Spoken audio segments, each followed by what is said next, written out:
In October 2021, the Chuddlemen, Ross, Brian, and Sam, convened at a cabin in the woods to start a podcast. Deep in the basement, they discovered the Goo Book. Unfortunately, they had made the mistake of muttering the incantation inside.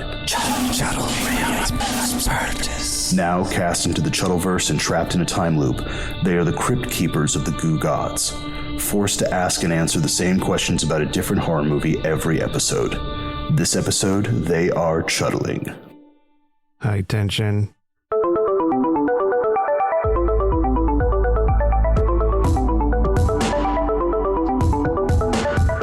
Welcome to a brand new broadcast of Chuddle the Pod, the only interdimensional horror movie club trapped in a time loop.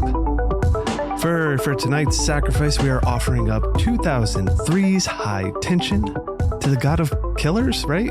Droglafir with a madness modifier. That sounds right. Yep.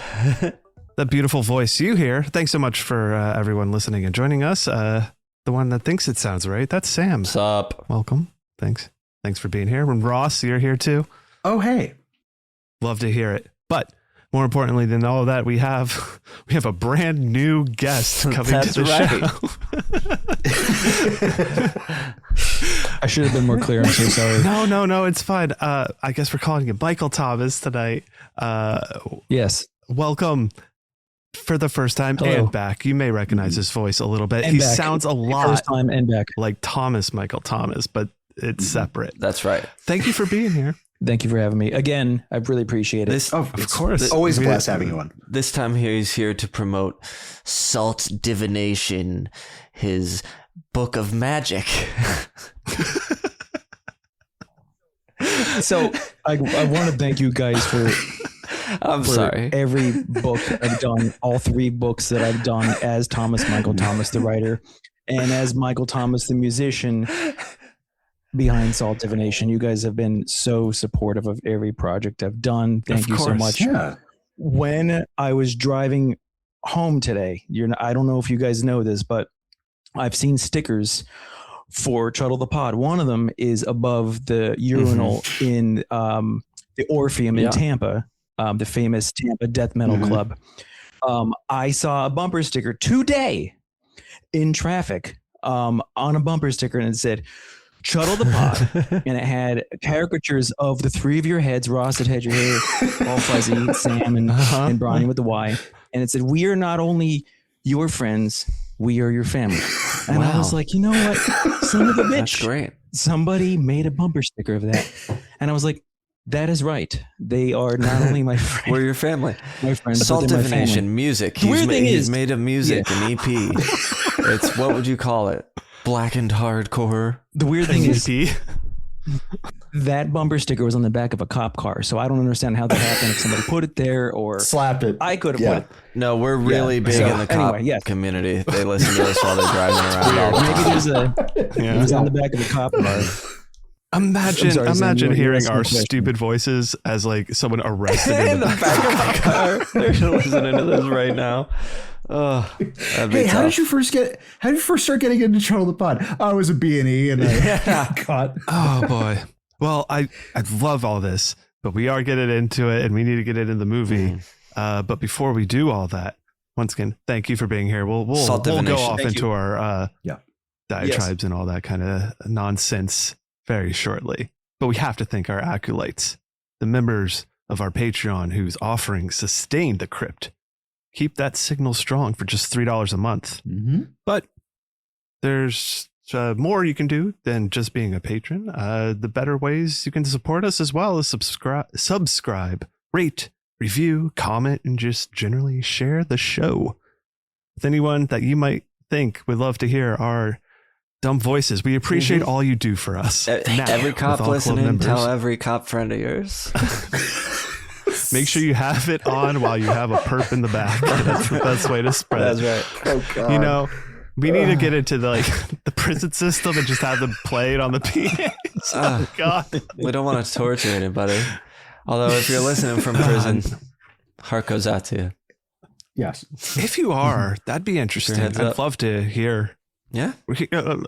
Someone we don't normally There's hear a from. population I'd rather be Where's the weirdest popular place? with. Where's the weirdest place people listen to Chuddle the Pod? Let us know. I guess prison's not weird. This is weird. Okay. Let's go get into the goo book and crack it open and officially begin tonight's meeting. Chuddle Ream Aspertus. Give me that goo. Oh, yeah. As we mentioned before, high tension, the log line. Best friends Marie and Alexia decide to spend a quiet weekend at Alexia's parents' secluded farmhouse. But on the night of their arrival, the girls' idyllic getaway turns into an endless night of horror.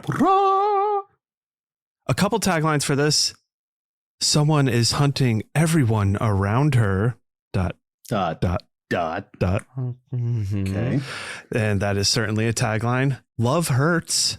I mean, I guess that kind of makes sense in some weird regards. And hearts will bleed. Oh, I don't like any of these, if I'm going to be honest. No. Maybe the first one was they're okay. in French. Sure. It has Does it sound better in French? I don't know what. Is it je ne sais quoi? I don't think so. As a musician, how would you make a tagline better? Are you asking me? Yeah. The musician here? Well, I don't know. I like the first one a lot. I think it worked. I mean, I guess it's true. I think someone is hunting everyone around her. It is the best of the three, but it sounds like generic. It doesn't intrigue me. You know what I mean? Yeah. Did we lose something in translation from French to English? I don't know. That's certain. I don't know what. Mm-hmm. That's what I'm thinking too. It's like that thing when it repeats again and you're feeling like you just had it happen. Some French thing. I don't know what. Who forged this tribute for the goo gods?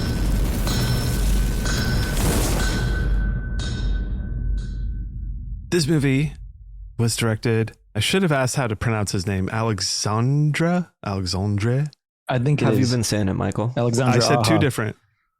Alexandra. Aha. Yeah. Aha. I knew the last part. Thank you. Alexandra Aha.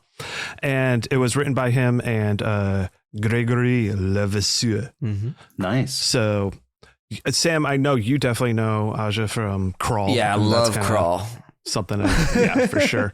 But he has a few things under Hills Have Eyes remakes, Piranha 3D, and Horns, I know, is one. And there's a few other little... Never Let Go. Definitely a few other horror was a recent one that I did not care for, but he did that too. I forgot that happened. I saw that on the list and just didn't register that as what that movie was, so I didn't include it. Sure, yeah, with Halle Berry. And I think Gregory has worked with him on a few of these things, but he also has stuff like Manic, I think, is in there. Just a couple other things, yeah. We're getting a Crawl too, by the way. So shout out to all the I saw that Hurricane Gator fans.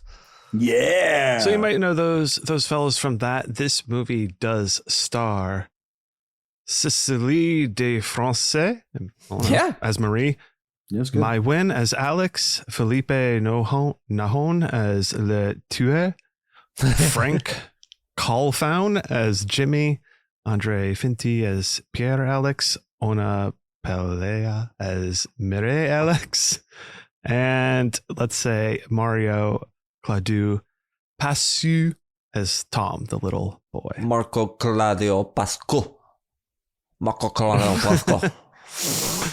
I know I butchered it, but it was fun to try to do a little French twist. True. Love a little French twist. Put one in my hair. A lot of these people, I know I kind of just named them off here. A lot of little French things that I'm not really familiar with, and I'm sure you guys. Hard to say whether or not they're horror movies. Yeah. Right. Yeah. Felipe Nahon, the Latour, he has been in a couple other things. I think Irreversible. Oh, sure. Carne. Yeah. So he has a few of these other maybe some Gaspar movies on his list. Yeah. And Frank Calhoun, or whatever I said, who played Jimmy, the gas station attendant. Is in Maniac, P2, Piranha 3D, Night of the Hunted. He actually directed and wrote a few things. So Night of the Hunted was one that came out in 2023. A lot of people found it to be pretty heavy-handed in its like kind of political message. Prey, Like he P2 director of that, Maniac, and a bunch of other stuff. So he's done other things as well. But again, a lot of other French roles that I just don't know.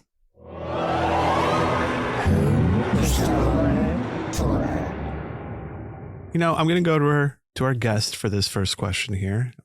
Do you think this movie's for a beginner that wants to get into horror? I'm going to say yes, because you care about the characters, and I think you get sucked in pretty quick, especially with being a home invasion. And it's pretty mean. It gets mean pretty quick. I know I don't want to give any spoilers, but the death scenes of the family kind of are gut wrenching, and you care about Marie when she's hiding. I believe that's the character's name. I'm sorry if I'm messing that up. When she's hiding, when she's hiding in the closet.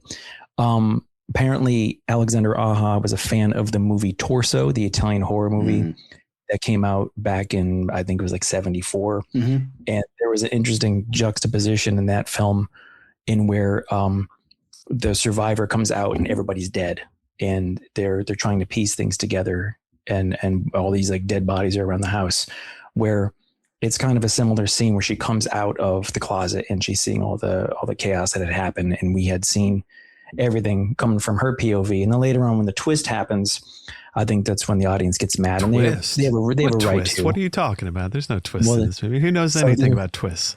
So when it gets to that point, I know people in the theater were mad when I saw this back in 2003 when it came out. I loved it because I was on board with the atmosphere, but I'm sure you knew that because Sam was probably. You watched a lot of. So you think it's for beginners? Yeah. Okay. Yeah. Okay. Great, Sam. I do not think it's for beginners. Yeah, it's too intense. Okay. Yeah. I agree with you there, Sam. I think this is a bit much with everything that's going on with it. Too high tension, too high of a tension. The tension's a little too high for beginners. I mean, unless you're some real sick freak. Yeah, I think that. Okay, Michael. there is some heavy intensity stuff, but it's weird because I think I think it's more like the plot in this isn't as fine. That's what I agree with. Yeah. So, well, I don't think that's also as beginner. Yeah. It's not as easy. I feel like you may need to dip your toes in some other stuff, these kind of movies before. Yeah. Do you think a fan of something like The Strangers or Your Next could just jump right into high tension, being that's kind of a similar setting? I guess, but I wouldn't call them a beginner at that point if they're a fan of The Strangers or something else. Fair enough. I mean, they could still, I guess, technically be a beginner, but like I wouldn't start somebody on their horror journey with this. Well, even if I think they'd have to really like Home Invasion. Piano decapitating a man's head movie, though. Through banisters. Well, I just mentioned the subgenre that this fits into, and it's definitely Home Invasion. So that kind of plays into the beginner thing, because I know people like Sam are really not into home invasion movies. Right. Don't you not like home invasion movies, Michael? I do not, but this gets a pass. Kind of like we had said, like Inside for me. I turned out I really liked Inside. Oh, yeah. Same. Yeah, that movie's so funny. That's why I think I like it. I find it to be such a silly movie, and I love it for that. I did not. Yeah, it definitely fits into that gory. Yeah. I guess it's kind of a weird because I would also maybe kind of classify like Friday the 13th, Madhouse, and a few other, not maybe Madhouse, but like it's like the brute slasher. You know what I mean? Where it's like you got this very big, overbearing villain. You know what I mean? Like I feel like that's like it would be grouped into that. It's vicious. It feels mean. New French extremity. We didn't even mention say that, but it's one of the big four. Is that right, Michael? Yeah. Yes. The big four being which we've done two other ones at this point. We've done Inside and Marty's. Yeah, and Martyrs and Frontiers. It would be the four. Frontiersy. We'll get there soon enough, I guess. But before we even do some of our favorite movies, we're doing all this shit that we're like, all right, I guess we got to do 1 out of 3 so far. What's the best advice that you would give someone going into this movie, Ross? Do you have any ideas? I would say, I mean, obviously, as blind as possible. into this. And I think that kind of just a warning of just it being more intense than your average horror, even average home invasion film. I think it surpasses it in a few different leagues. So like, as long as you know, it's like, it's kicked up a notch. Like that would basically be the only even air quotes spoiler I would give before this. But yeah, go in blind.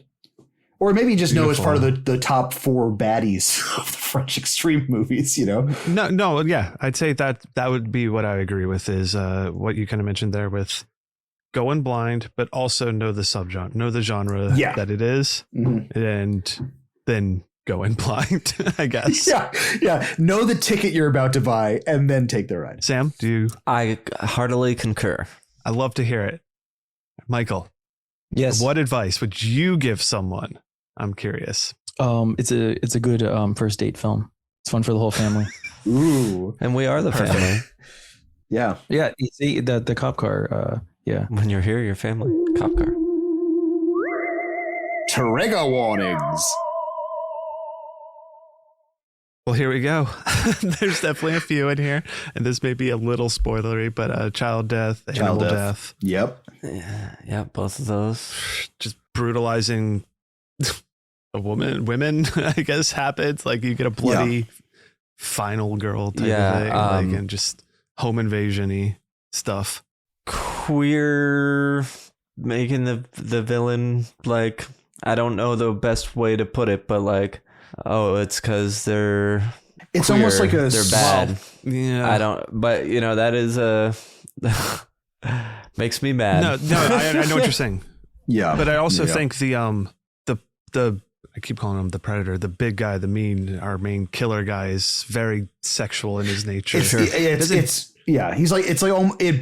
really skirts around like a sexual slasher. So there are like some very heavy sex overtones. It's got assault vibes. Yes, it feels that a little bit of ick that way. Yeah. Anything bug you about it? Michael's in for it myself? all. Yeah. Any trigger warnings you give people? One of my favorite scenes in the movie is don't tell us the scene. It's such a beautiful scene though, is where he's very mocking at a point where he just mocks the girl and goes like back to her. I'm like, man, it solidifies the mean. Okay, I think it's all that ickiness. Great, thank you guys. Yeah, something stinky. What does that smell? Do you remember if you smelled anything funny? Ugh, it's that smell again. Obviously, it arrived spoiled. It isn't good. It's spoiled. So before we get into the thick of the movie, I got a couple IMDb behind the scenes for you. There was not a terrible amount, and a lot of it was nonsense as usual.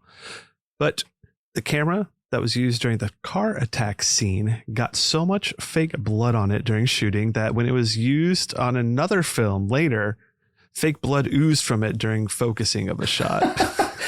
I believe awesome. it. Also, what an amazing surprise for like a DP. You know what I mean? Like that. We're like, oh. I mean, it'd be an interesting surprise. Amazing as a camera. It's to get a lot of blood on it. I'll give it that. Yeah. Film set in the south of France, but it was shot in Romania. So what? Maybe our it's lie on top of lie with this movie. Is Alexandria Aja even French? No, it's all a lie. They're not even French. Here, we'll just get into this now. Lay it on Influenced by the Dean Koontz novel Intensity. Yeah, right. Director-writer Aja had read the novel prior to making High Tension.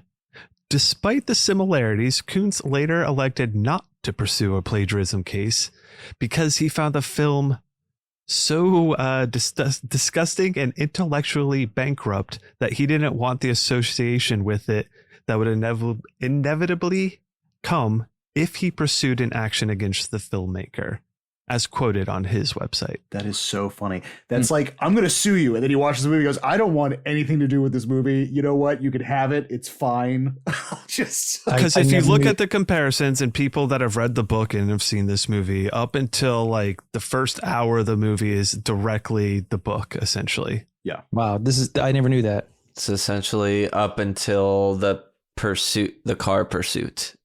When she gets in the car at the gas station to chase him down. That's even the same, and then from there is when there's differences. And apparently the Dean Koontz book is a lot longer after that, as you're not even halfway through the story of the book. But, so when they say he read the book, does it mean he got like halfway through the book? It was like, okay, this is enough for me. I got a script of this. But that also means like the worst part that I hate the most is the part that he made up. Yeah, definitely. So I wanted to ask an author about this. Like, if you had a piece of work out there, then you saw a movie that was like literally a direct ripoff of like the first part of your book, and then they took it in a different direction, how would that make? Well, you're going to be angry. You feel, and it was kind of like you. Yeah, I mean, that's your intellectual property. They got to give you credit for it, whether they're going to say it's a homage or it's going to be like to make fun of it. Apparently, it took Aja a while to even admit that he had like years and years and years. I didn't know. Yeah, it is. And this is. I've never known about this Dean Koontz story, but it's not like he's an author. I know the famous Vanilla Ice interview where they had asked him when dun, dun. Yeah, and he goes, no, it's a different beat, man. He goes dun dun dun dun dun dun dun. He goes, skip there. That's what's happening. Yeah, that's messed up. From what I understand. Aha should have owned up to it, but and as an author, I would love if some guy said, "Hey, let me take your story." I'm like, please. No, they didn't. They just did. Credited. That's bad. It should have been righted. Right. At some point, it's one thing if it's his first movie and he's in France and doesn't, who knows if anybody's ever going to see this fucking thing or something. But at some point, you got to be. But I think also if you admit it now, are you legally culpable? He decided not to sue before. Is he going to do it now? Exactly. Like it's messy. Interesting. I mean, that's a really good question. I find it ironic that they didn't want to take on Aha. Well, take on me. No, damn, Ross, that is good. Music joke. Brilliant. Joke. I love it. Take on Aha. Yeah. Well, Aha and Levasseur are our childhood friends. They made this film as an homage to the old school horror films of the 70s and 80s that the two would watch together growing up. Yeah. Yeah, I could see that. I could absolutely see that. The reference to Torso comes in the 70s. There's a lot of different. I didn't really include a lot of them or any of them at this point, I guess, because it was just like, this scene is an homage to this. This scene is an homage to this. So it just lends to the fact that he's just taking shit. Yep. That this whole movie is just taken from other things. Apparently, the original concept for the film was for it to take place entirely at Alexia's house over the course of the night. And they later decided that the story needed more locations, but wanted to keep the idea of taking it place in all of one. It's like, no problem. I read this book where they leave and they go to a gas get in a station car and then they go. like have this whole thing there, and then they leave from there and he chases her. And then from there, let's do our own thing. I'm not even gonna. That's done. Movie talk. I had another one, but fuck it. It's not even that good. The trivia wasn't eye-opening. Fair enough. So for a quick recap for this film, we're the three chuddlemen here. We're going to stick our hands into our respective pots of goo and to see who gives us one here. Can I listen to reggae while I do it? You can. You're putting your whole fist in there? Pull it out. Ross and Sam calm off clean, and I will go ahead and give us our quick high tension recap. You got this. No, this is going to be real quick. You can get through it pretty quick. We got, we got Alexia and Marie. They are two seemingly good friends. They're on the way to Alexia's house for the weekend. I don't know if they're going there to study or something like that. Seems like talk about something at some point. Ultimately, they're driving a long time. They get there late. In the meantime, we're kind of meeting her little brother, I think, and her mom, and the family that's staying there.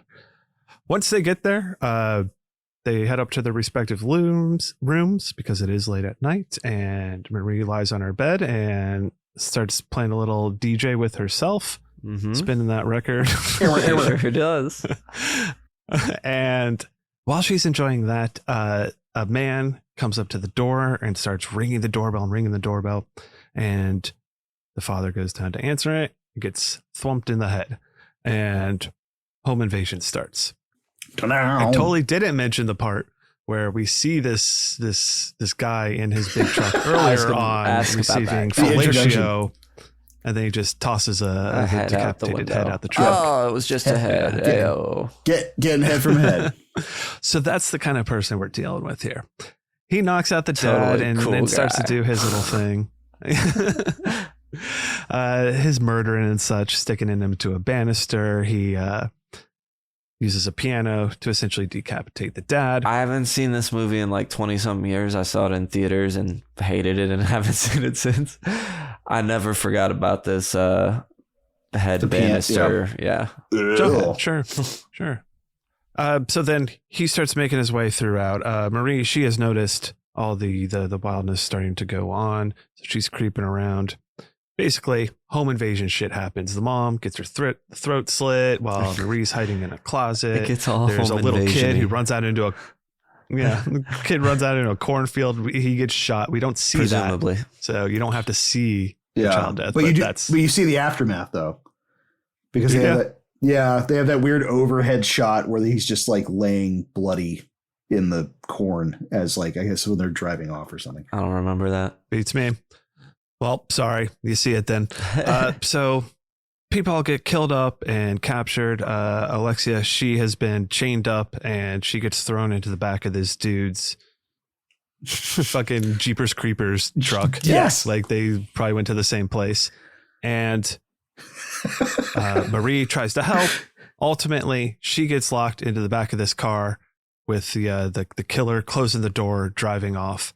And that takes us to a gas station where we get another high tension moment of her sneaking. She gets out. She goes to the Jimmy, the gas station attendant, asking for help, sneaking around. Jimmy, he gets the axe, and our killer kills him and ultimately takes off.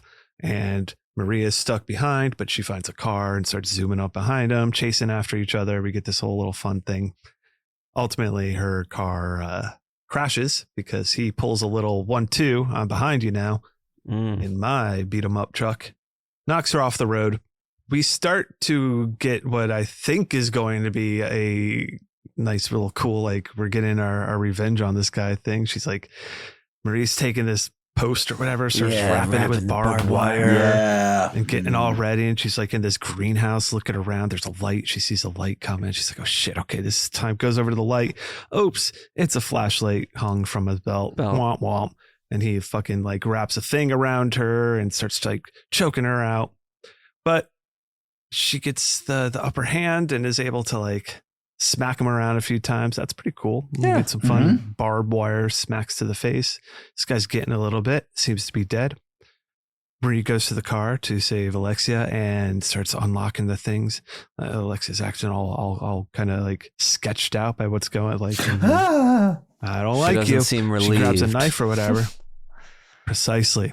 And surprise, it turns out Marie is actually this the fucking fat old killer dude. Yeah. And she's been doing it because she loves Alexia or something. She loves these girls. She's obsessed with, I guess, I don't know. Saw her naked on a swing and just decided to murder There's everyone. a lot going on. Because she's queer. It seems like it's because of that, because she's a lesbian. It doesn't seem like she was like somehow repressed or had this horrible, you know what I mean? It's not like, it's just like, well, she's gay, but so that's why she's doing it. We'll get into it. But I have Let me finish this on up that. here. Yeah. So Marie like kind of forces Alexia to like start kissing on her and stuff. And this is where Alexia takes a crowbar, lunges it into her chest and through the back. And she's like, no one will ever come between us or some nonsense. Mm-hmm. And then it shows, I guess, Marie in a psych hospital and Alex watching her through a one-way mirror. And Marie grins and reaches for Alex. Mm-hmm. Scene. So she had that cool saw.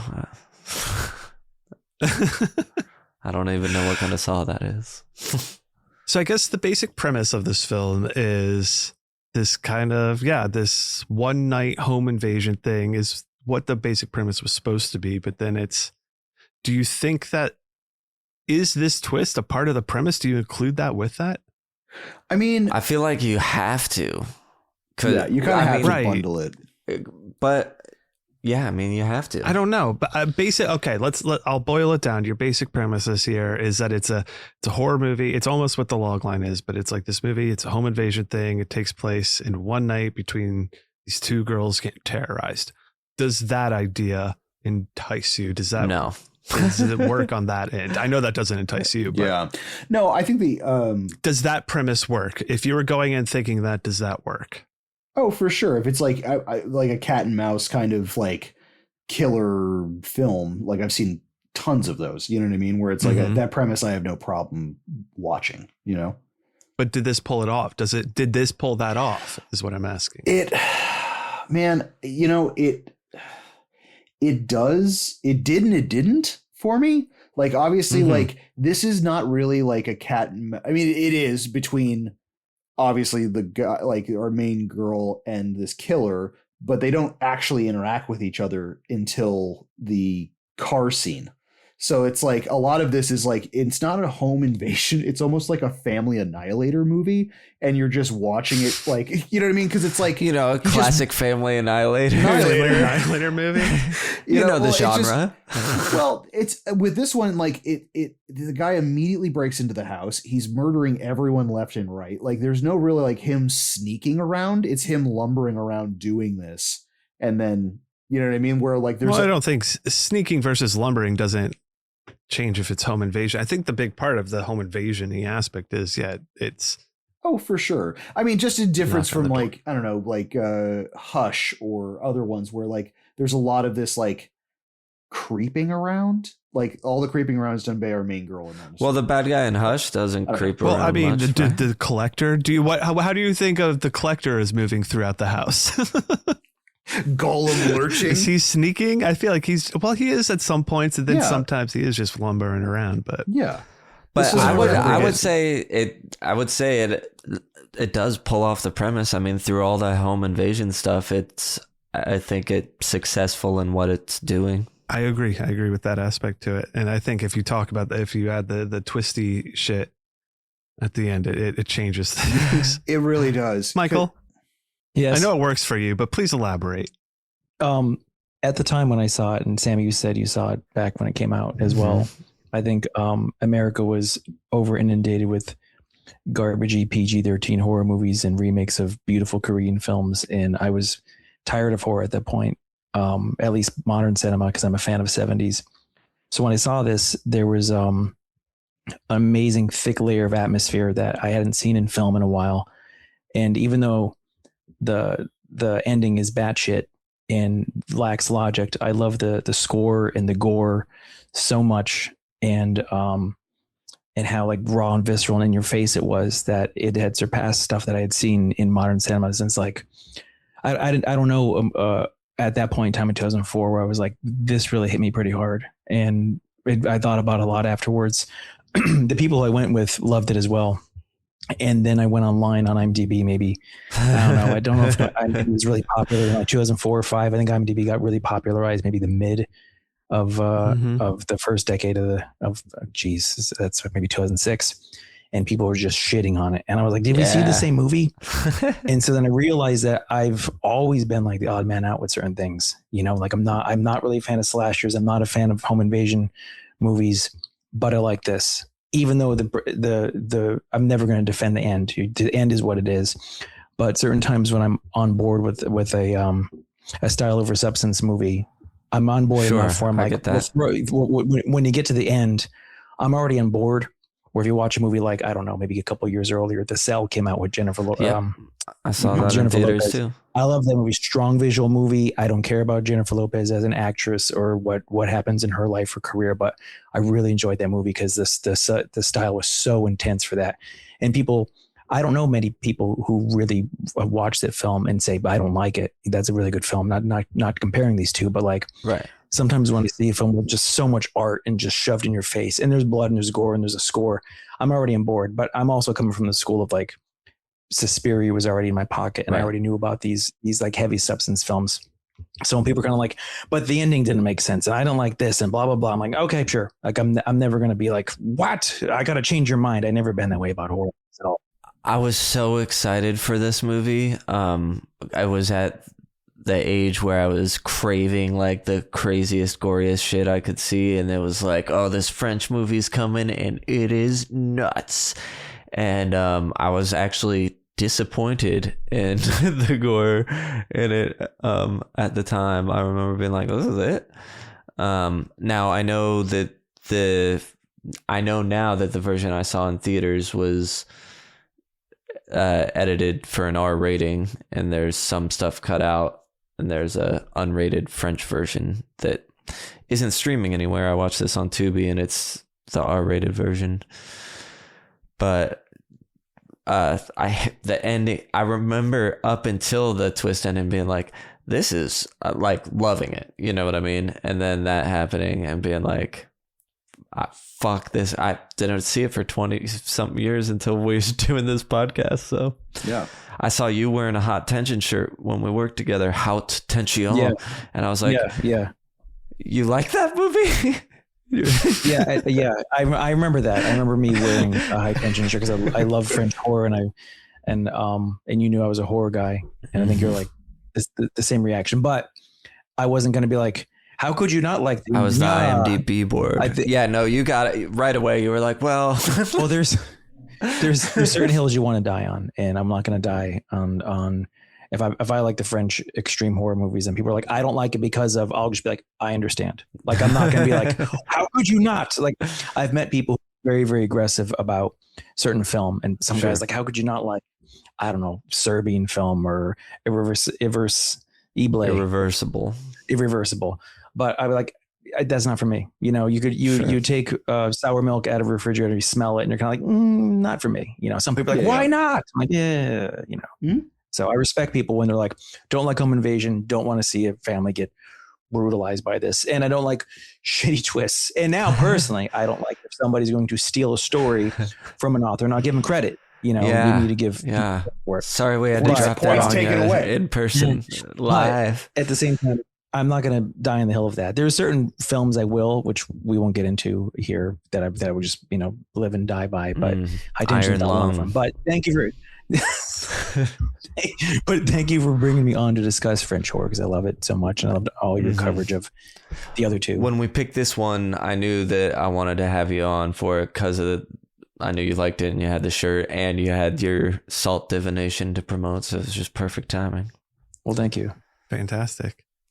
The movie, as we mentioned, starts with, well, we have the killer in his truck. His truck. Fellatio from a decapitated head. Yes. Interesting tone to like start. I was like, gross and dirty. You're like, all right, this is going to be nasty. I feel like. Yeah. Well, I also like the fact of just like really no lead up to that. Like our first introduction of this killer is literally this weird van and then him plopping a head out. You know what I mean? Where it's like, there's no like escape convict. I like the fact that you just go into this. So this guy's just in this ecosystem, and you just have to like, okay, so obviously he's got a severed head in his fucking van. And he's just driving down the back roads. So I guess it's just like a one and done with a severed head. You can't get head from it a second time. Well, it's used. He just want to clean it out. Or he backs it out, you know. Or she. Oh, because that's true. Because it's her. Was she doing this somewhere? It's Marie. Or is this just like something? That's my question about like a lot of this stuff, especially the truck. I don't even try and think about any of that. I definitely like that's all I could think about. Well, I've had 20 something years of, you know, hating this movie for that reason, so I wasn't going to try and I already knew it didn't make sense. Yeah. Well, I don't that's the thing. I don't hate the movie. I just think it's I was like, well, if you're going to do that, just do it better. This was like, I feel like, well, the way that this is set up, because I mean, in any movie where you have a non-credible narrator, because everything's through her eyes, but then you realize that like she's the culprit the entire time. So everything that you're seeing is through her POV, and that's all wrong. But there's like tangible and intangible objects. Now the tangible objects is obviously this vehicle, because the vehicle is the one that's like carrying the best friend around. So like the end is towards the end. So like what is she a multiple personality disorder serial killer? Like the way that she cuts her friend's face out, there was other women that were posted on there's this. a lot of like she must have had to have known where she was staying, then bring her murder mobile within walking distance of the farm to kind of do this, and then she had done it previously, because there's multiple victims that are up on the the sun guard, where but that could not be real. Well, no, well, for the purposes of like her, because the other woman's experiencing it, is that the van is real. Why? So like, because they were in it, because she's being she's transported in it. Like it is tangible. Couldn't the car that they drove there in be a van in her head, and that's what we're seeing? No, and I understand why you're saying that, but I don't think like they're also chasing her in a van, and she gets run off the road by that van in a different vehicle. Like, I don't know why the van has to be real. But the van does exist in the story, though. It does exist. It's not part of her imagination. Like the sports car is. Do we see the van in the security footage? I believe it is, yeah. Because that's the only way I would say that it is real. Otherwise, everything is from this unreliable narrator. Yeah. I wanted to bring to light one thing. I watched the behind the scenes on this. This is a long time ago. And the scene where Marie snaps, you said that she was having time with herself upstairs in bed as the driver came up. Mm-hmm. Right. But the last thing we saw of her, or I believe the director had said, is where you saw her on her own is when she's out in the swing and she looks up at the house. Right. And that's, I think, where she snapped, where her character snapped. And then she comes into the house as the killer from that point. She never was upstairs by herself. So as the audience is watching it, if you think about it afterwards, this is where she is, and this is where she becomes this person, whether her obsession turns her into this monstrous killer. Now, once again, I'm not going to defend the lack of logic with the movie, but that was where the director was saying, this is where we see her as the audience, but knowing what had happened or how everything happened in the house and all that. Why? So she sees her friend and she's like, "Oh, that's hot. Now I'm gonna have I do not like that." Well, no, I don't think she has an understanding of what she's doing. I think it just clicks over into this other personality at that point. And I think the other personality may be a psychosexual serial killer, given the other personality is the big. It's the dude, queer villainry thing where like it's like they're bad just for being the sake of bad. It's not like Norman Bates, who had this like mom who was oppressive, and like you have this Ed Gein, and you understand that someone that maybe can't be themselves lashes out in horrific ways. That's or whatever. This my is big just thing. like I didn't understand her once we get to the end. I didn't really understand her character or any of it. That I agree. It's just using that trope in a bad way, in my opinion.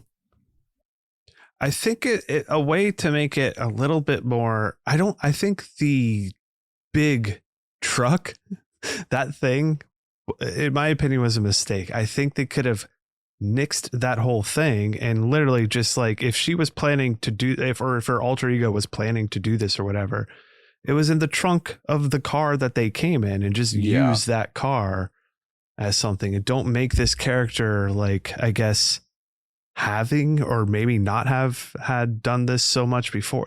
I think by adding some level of backstory, I guess, but yeah, it's unreliable because maybe this is just all backstory in that character's head, but isn't real. Right. The movie starts with her telling her about the dream that she had of like her chasing herself. It was going to kill me, but it was me. It's like so heavy-handed. So when you look at movies like this, and there are a lot of, I call them "oh damn" moments, where the director makes these scenes, so the audience goes, when they realize what's happening, they'll just say, "Oh damn, I see what's going on right now."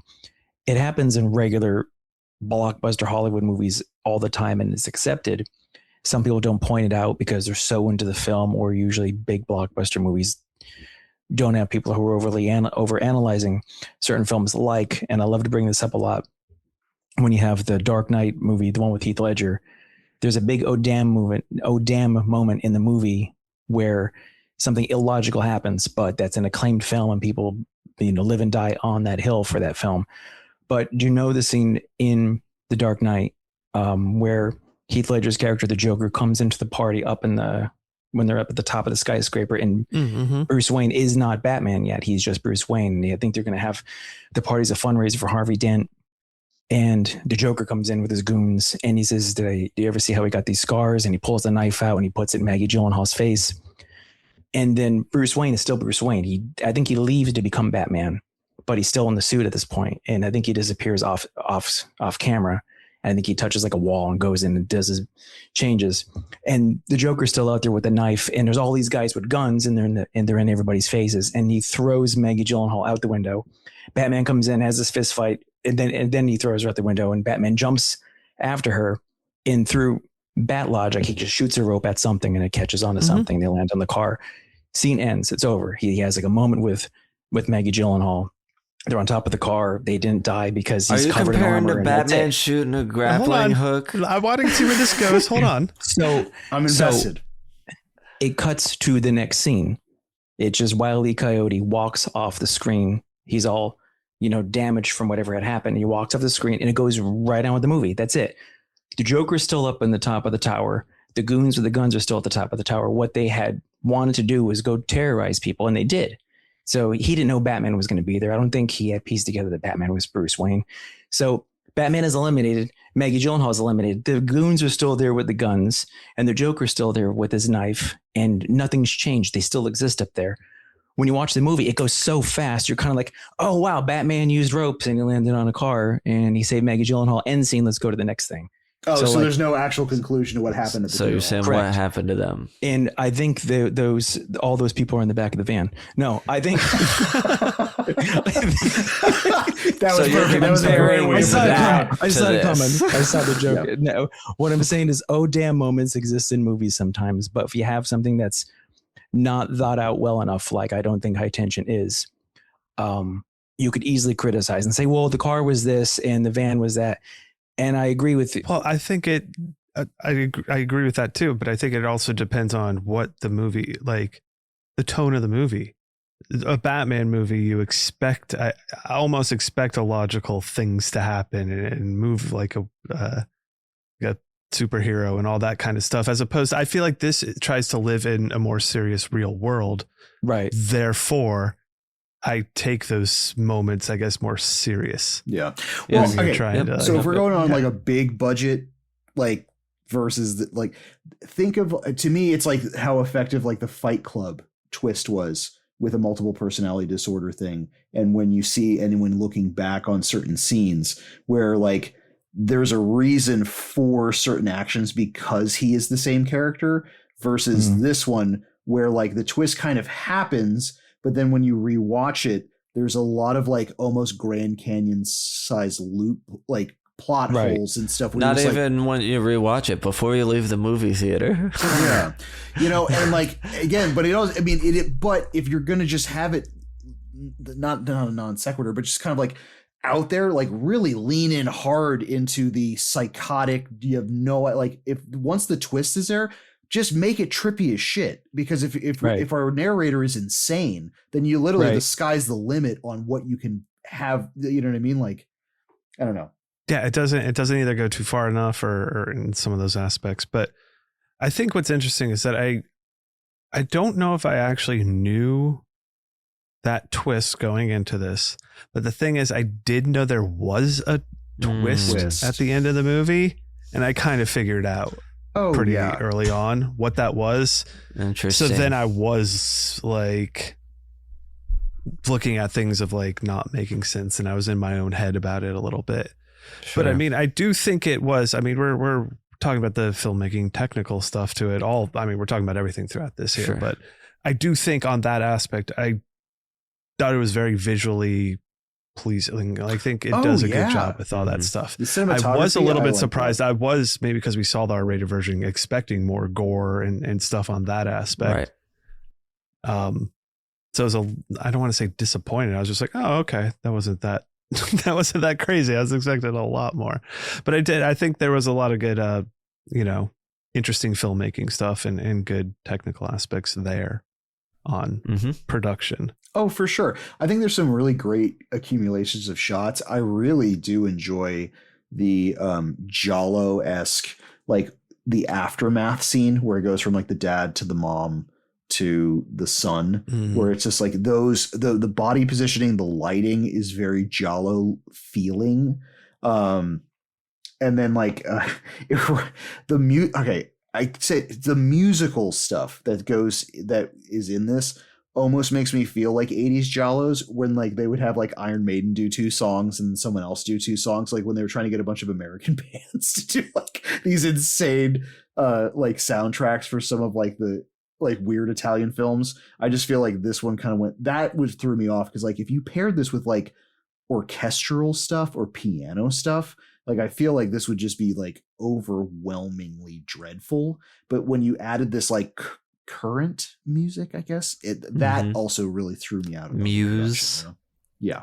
There was a cool I think there was a cool ambiance noisecape in between scenes where it was like just noises being used. I think when the director, and I remember him saying this on the special features in the DVD, or just listening to the director's commentary.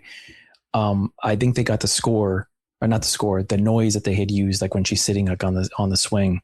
It was kind of like a high pitched noise, almost like a metallic sound that they had thrown in there. And originally it was supposed to just be silent. And being that it was a low budget film, you're going to really feel the silence in a low budget film. Sometimes you watch a movie where they don't have a lot of like ambient sound. Yeah, like if they don't have ambient sound, like we're watching, my wife and I are watching this show called Paradise right now on Hulu, and great show if you guys are into like end of the world kind of shows. But we're also sponsored by them.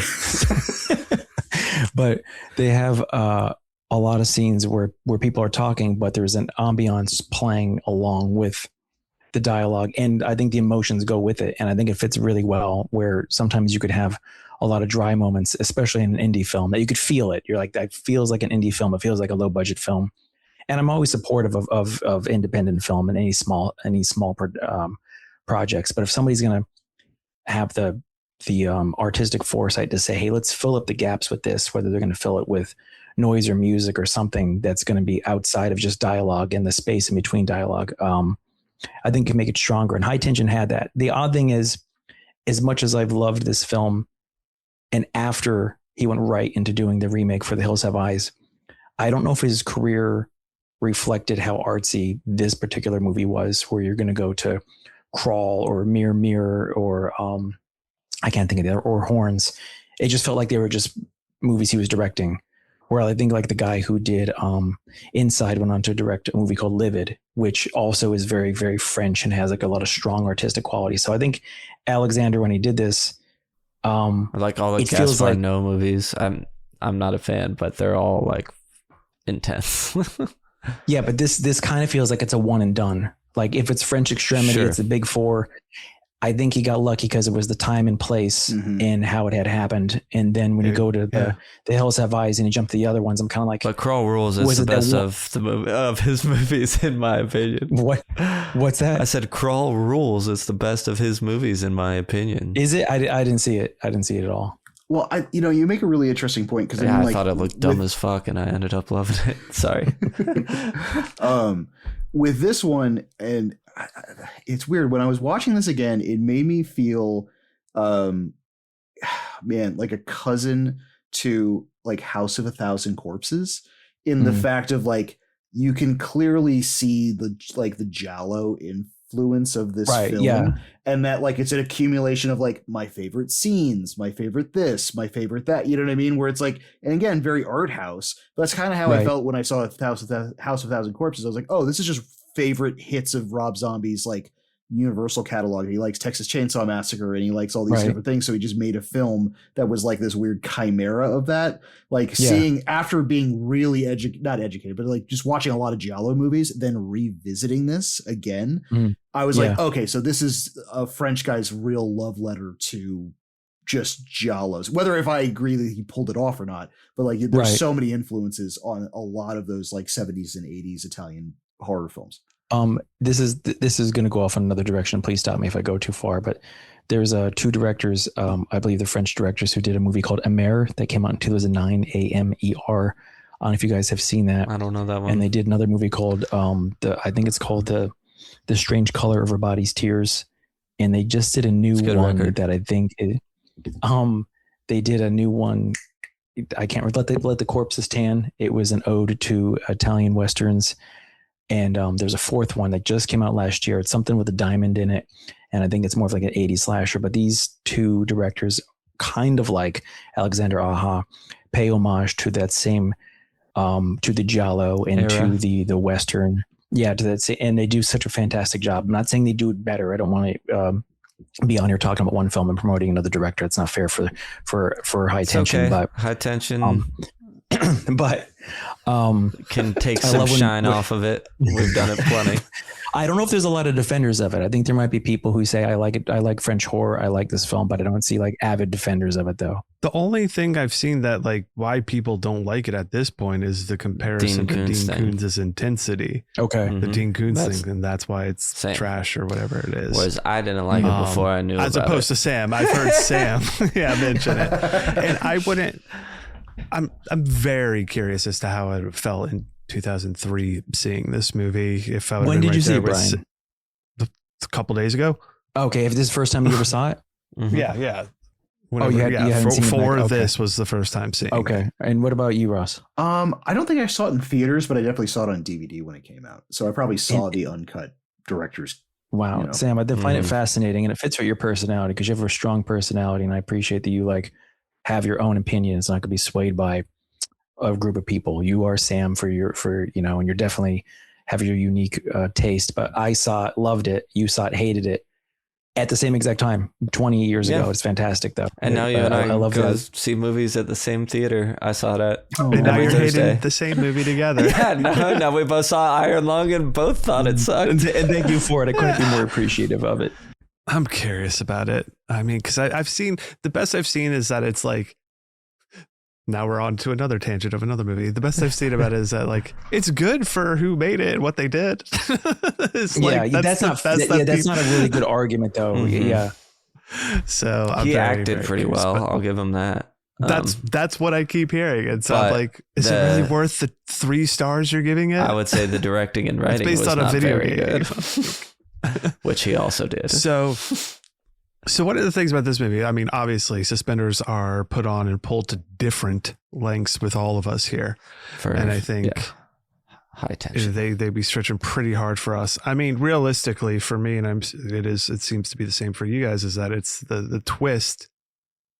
I guess once you know that, it just like starts pulling on your suspenders throughout everything that you had just seen realistically and what is really possible and doable with that. So that's kind of the issue that I had with it. I mean, I don't think there's anything while I was within the movie of watching it and like being like, I don't know. I don't think I saw anything that was too suspender tuggy. Yeah, it's hard to say because of my personal experience with it. But yeah, obviously with the twist, they went flying off, never to be seen again. Yeah, it's the twist. It's a hard one because it's like my suspenders were fine up until the twist, and then I just sort of rewatched. It's just the logic holes. You know what I mean? And it's like I was living in the world. I was fine in that world that it was presented to me, and then when the twist happens, it's like it. Yeah, sorry, but yeah.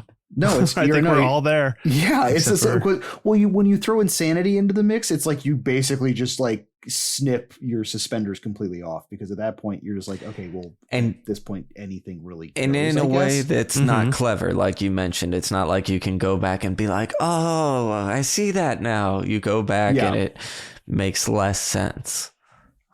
Right. And I like unreliable narrator stuff. I'm not like opposed to that as a mechanic. I think it works really well. It's just it did not work in this sense for me.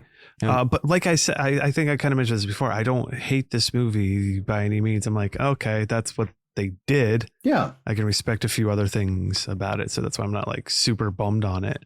I'm trying to think of where to take this. I mean, the trope of a unreliable narrator or a done horribly psychotic character. You feel, I mean, we know how we feel. Michael, how do you really take that? I know you say you're not going to die on this hill, but die on it a little bit. Why? Going back to what I had first said, it was I thought it was refreshing when I first saw it. At that time, I think The Ring had come out in 2001, and then it was and The Ring was so successful that Hollywood started remaking all the great Korean and Japanese horror movies, and it was like I think went right to the Grudge, and then it was Pulse and Dark Water, and there was like, but it was like one after another, just really quick. And I was never a fan of Saw, and nothing against them. I just was never a fan of it. I was gonna say, weren't we getting like Saw and Hostel at this time too? But Hostel might have been 2004. I think they might have been a year after this. And I mean, I think I'm just really curious in like the twists in and of itself of like. This is my fault as somebody who will be on board with art over style over substance. Style over substance. Giallo had already prepped you for that. right. So I don't need everything to make sense for me if I'm having a good time, and it's really, you were having that. I get really good. I was having a great feeling. Yeah. And I walked out, and the people I was with, I think the guy had known about French horror, and he was talking about it, and he was raving about it. And he's like, I think there's an unrated version that's more sick than this. This is actually cut down. And I was like, no way. And classic that guy 2003 conversation. Yeah, and that guy and I started feeding off of each other about other movies that were like raw and visceral in the 70s, and it just opened up more for me. So it was good exposure at the time. And it's hard for me to sit here now and defend what I thought in 2003 because I don't revisit this film much, but I still love French horror. Well, what's funny is I have this style over substance attitude now. I'm much more accepting of that than compared to at the time. At the time, I was much more of like a cinephile. Movies have to be like made well, and if it doesn't do it right, then sure. But then I've spent so much time hating it since, like, I'm still happy to hate on it now. You know what I mean? I feel like I'm picking and looking for things to hate more than I might necessarily otherwise, which is funny because actually there's only one other Alexander Alha movie I like, which is Crawl. I don't really remember Hills Have Eyes But is that, does he have anything, like if you were to watch, and I never watched Crawl, but right. Is there any sort of style that he brings to that where you're kind of like, oh, this is definitely an Aha film? I think it's very tense, but other than that, but he still does tension well. Yeah, it'd be hard to say because, especially without seeing all his other movies movies, at that point, right? To see if there like is watch a movie cohesive style. I don't think he's an auteur, if that's what you're right. And I'm wondering if it was like a one hit for that. It was just there are certain elements that just fit for that film, and it was French. Mm-hmm. Where you could watch a Wes Anderson film, you could walk by the room and not even know it was a Wes Anderson film. When you look at the screen, like that's a Wes Anderson film or that's a Tarantino film. See, here's something interesting though. I watched Moonrise Kingdom, a Wes Anderson film, last night, and I put it on because I thought it was a Wes Anderson movie I had never seen before, and Sam was like, Oh, yeah, we watched this. This is one with the two kids on the island. I was like, what are you talking about? I was like, that's not familiar at all. She was like, oh, we've definitely watched this. So I'd watched that Wes Anderson film and thought it was an unseen one for me. Yet I still remembered bits of this movie that I didn't like, that I hadn't seen in a much longer time because they came out like a decade apart. Right. This was more memorable. I think Wes Anderson it's the anger. Might suffer from it's so distinctive of what his things are that those scenes can kind of probably blend together with other movies or fade out of your memory a little bit. More. Or just how you force yourself to memorize something. You could take a quick car accident and say, wow, that or a fender bender and be like, that sucked. Okay, let's get our car fixed. Or people could be like traumatized and like, I think I need to go, decompress properly for this trauma that I went through. And some people are like, just shake it off. People could shake it off. People might need something else. Neither is wrong. Neither is wrong. But if you watch a film that doesn't hit you hard and then it just didn't, maybe it was you at the time and later on you revisit it and you're kind of like, I wasn't in the right headspace for that movie. And this is hit me hard. I don't think you're going to watch High Tension in 10 more years and be like, oh, now it's good. I doubt this it's going to happen. But maybe you'll watch, I don't know, Moonrise Kingdom and feel different about it. I mean, we all have our style over substance movies. I mean, there's that's that Cockles feel that adds to so much to how we feel. And this just didn't hit it for certain people at certain times. And obviously now we live in this world of increased nostalgia. I mean, it's everywhere now. So it feels, it's like kind of like, I don't know how to say you're nostalgic for the hatred I think you had I think in 2003, but I think you kind of are. Yeah, I think you're right. Yeah. And that's not a bad way to phrase it at all. But I love that, Brian, you just watched it and your feelings are honest. I mean, all three of you have honest feelings about stuff. And no, Ross is lying all the time. The entire time. But I think this is Greasy Strangler all over.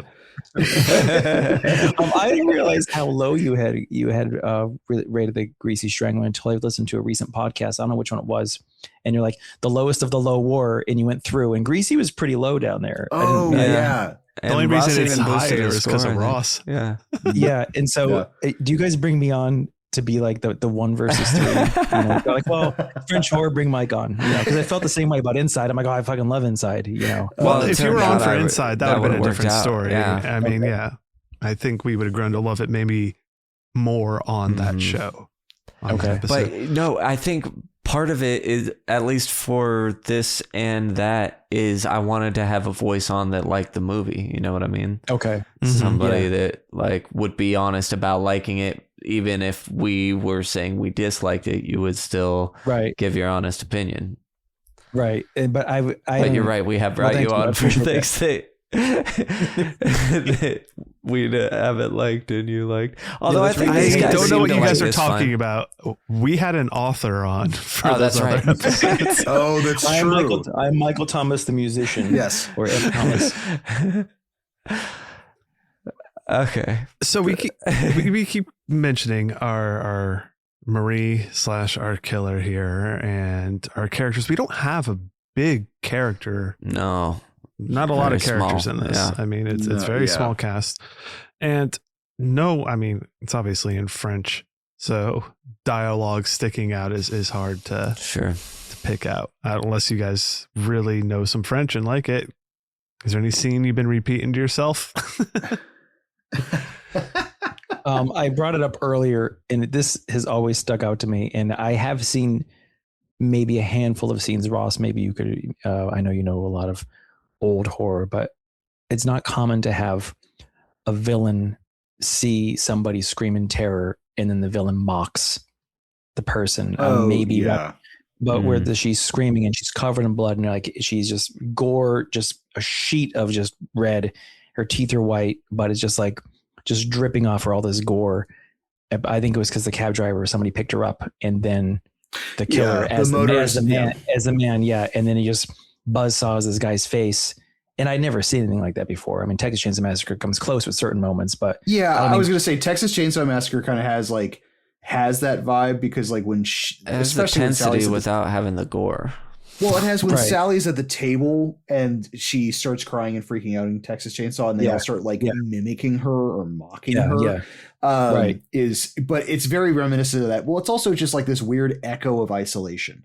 You know what I mean? Where like if the killer can just stop in the middle of what he's doing, he or she, and then sits down and just starts like copying what you're doing, having a panic attack, is just so bleak in the fact that you're like, oh wow, like this guy knows there's nowhere to go, so he can just really be mean and taunting about it. You know what I mean? It's such a weird juxtaposition. It's almost on the point of where Leatherface is at the end of Texas is just twirling around in delight, swinging the chainsaw with the sunset, and it's just harrowing. Yeah, and But when the killer in high tension goes, like makes that voice, I'm like, oh my God, that stuck with me.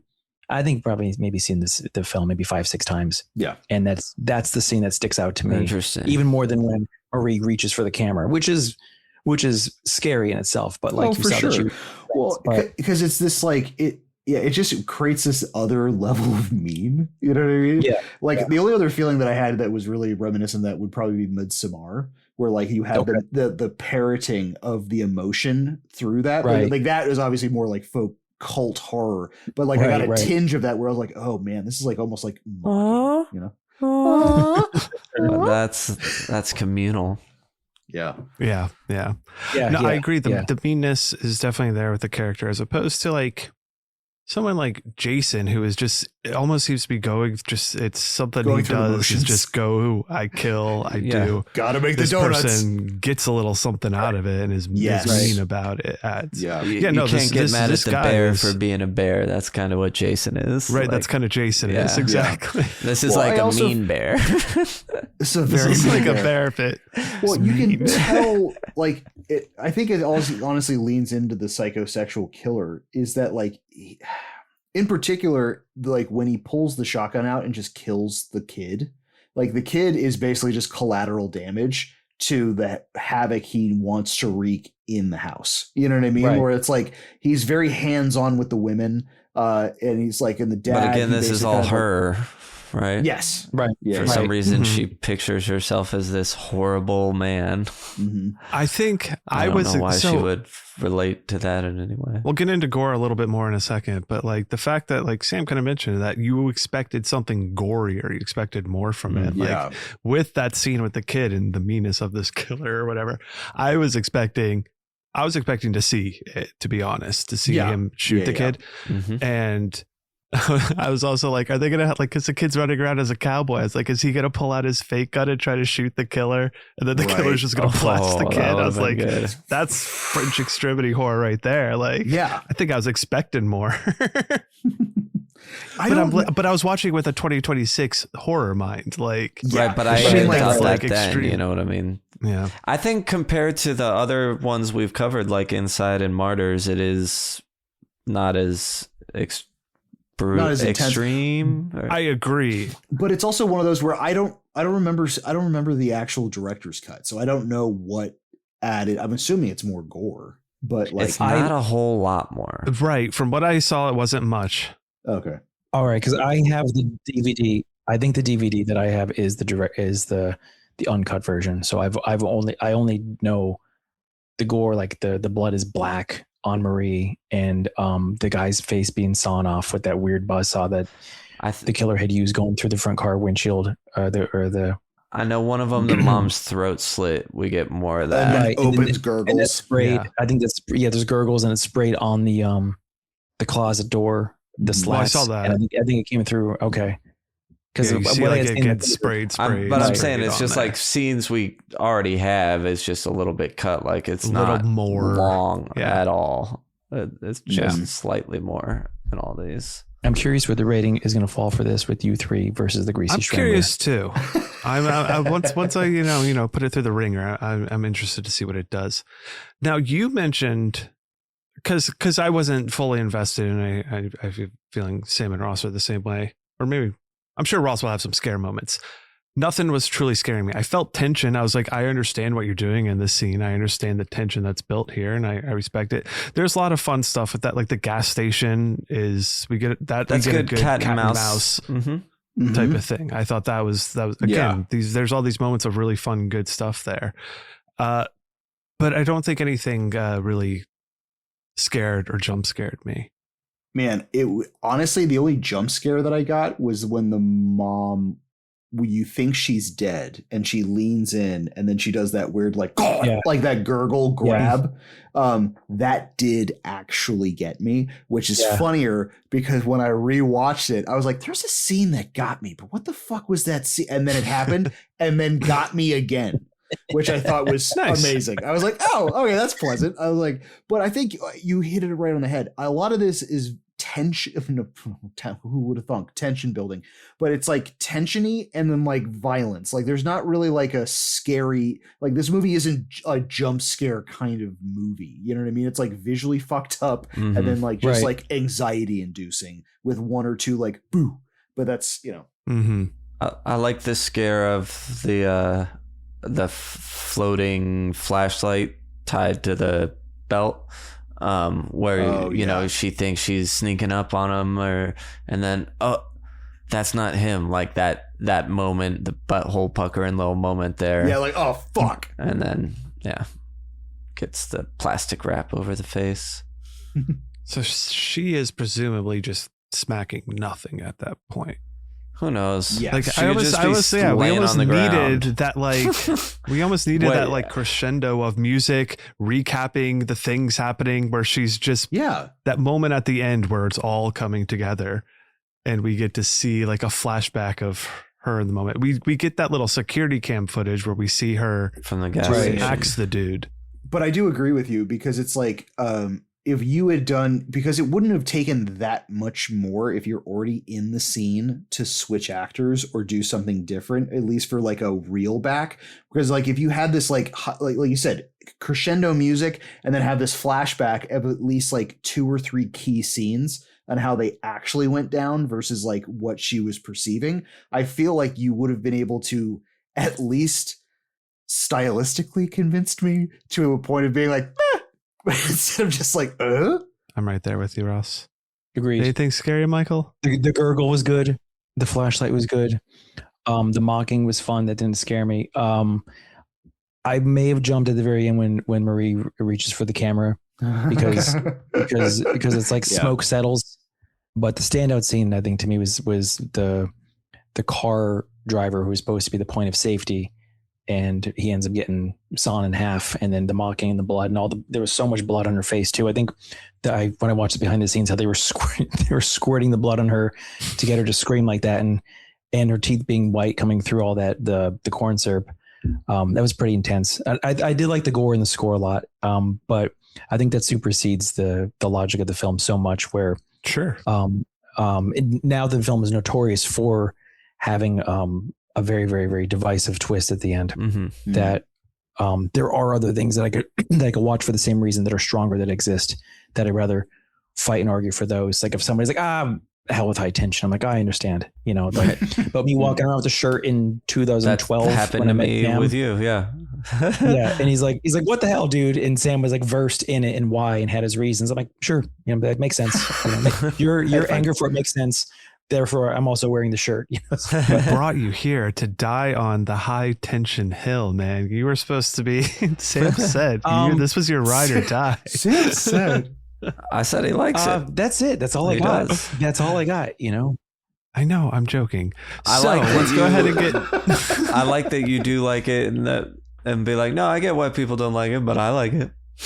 Well, that's me about everything. You know. Like people are kind of like, oh, I want to run. I'm like, well, how often do you run? I'm like, oh, I don't know. I ran 26.2 miles two Sundays ago.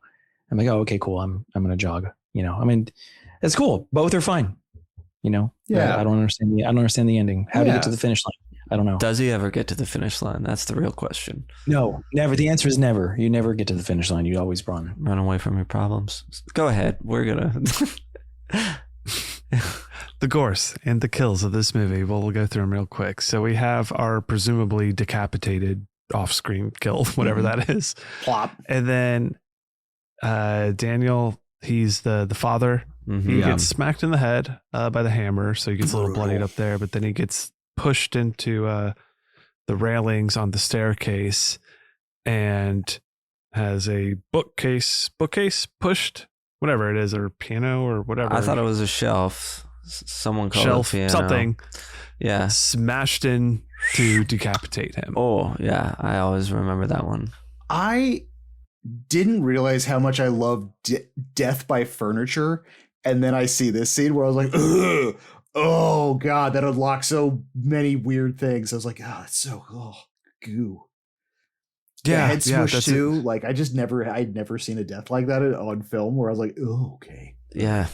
Next, we had the mom. She gets the throat slit which we kind of see. And as like Sam, I think kind of mentioned, the extended version is just more, you see more of it. Tom, which is the kid, he's shot in it off screen, but then I guess we see it a little bit later. Jimmy, that's our gas station attendant. He is chopped in the chest or the back with an axe. Chest. Yeah. The chest. And I do like that the killer, the male killer, steps on his back when he's on the ground with the thing in his chest to like push it further in. You hear like this skrploosh. Yeah. Gets it gooey. And our unnamed driver man who gets disemboweled by the circular saw or the concrete saw. Gets all kinds of disemmed.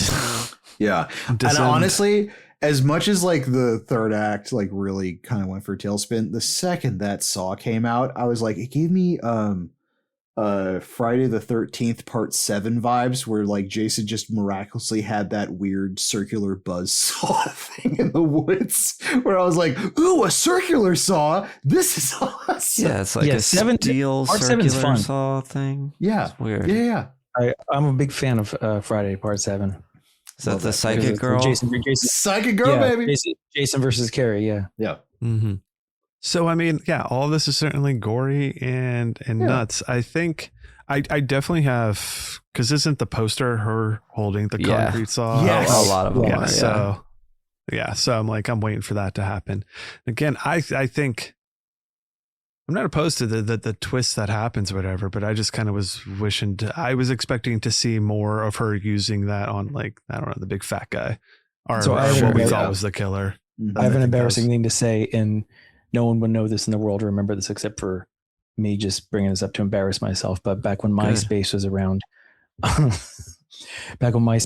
was such a fan of this film that when you went to your MySpace page, you had the music that you listened to and your top 8 in your list of whatever movies or books you're into. And I had the scene of Marie holding the saw as my image underneath like your top 8 friends. And that was up there forever because I lived in another country at the time. And I was like, I want people to know that I like French horror movies. You know? And that's just such a lame thing to say. But people are kind of like, oh, you like Jason? Do you like Freddy? Do you like Ghostface? You know, like, I like French horror movies. I think I like Marie. Shit. I think I had a City of God as my background on my MySpace page. Cool. It sounds right. That's a film where you could die on that hill. You could say, I wish it won the Academy Award that year. And I know I've heard you say that. I also I've said it a bunch. But the fucking Return of the King got it instead. Oh, you could list your favorite movies. I had Troll 2 listed on there. And when the guy who played the kid who played Joshua was making the documentary about Troll 2's fandom or whatever, he messaged me on MySpace because it was in there, like to see if I had any stories. That's really cool. No. I did get included. I don't want to get into it. When I got a email from Alexander Aja when he went to my MySpace page and he said that movie doesn't make any sense. Yeah, and I was like, wait a minute, you're the director? No, I'm kidding. He said, I ripped most of that off. I don't know. I read the added first half of the book. It's time for the gore. Fatality. On a scale of 1 to 10, I go to the sadness. How gory is this film? I guess 0 to 10, realistically. Intensity and consistency, we add those up. Intensity, I mean, I want to give it a high score, but I don't know if it is a 5. Right? I agree, because we don't get that, but I don't think it is. I feel like we need intestines or more severed body parts than just the hand. Viscera. Yeah. I would give this blood. I'd give this a hard 4. Like, you know what I mean? Because like if 5, like for intensity, like we've seen way more intense stuff, but what we do get, like we do get some real nice separation with the throat slashing. I mean, we've got brain matter and like head stuff. You know what I mean? So I feel like there's a lot of the sawing of the guy in the car. The guy in the car. I mean, a lot of the intensity comes from the meanness of the kill, of like what the guy is doing. I think it loses points with the kid because obviously the kid was done off screen. You know what I mean? So like it was that like If you don't lose get little you points lose of the points for intensity. not showing me, for not killing a kid on Child screen. death. I'm sorry. No, but I would say 4 for intensity because I think like what we do get, I feel, is intense. And I wouldn't even mind going 4.5. I was going to say to be honest. 4.5. Yeah. Yeah. That's what I was thinking. I'd be okay with that. Yeah. How do you feel about that, Michael? I agree. I agree with what Ross said and why and because of the meanness. So yeah, I agree with that. Wonderful. Consistency. I mean, realistically, I guess it's pretty consistent with. I mean, we start with the severed head. Yeah. Yeah. We do start with the severed head. Yeah.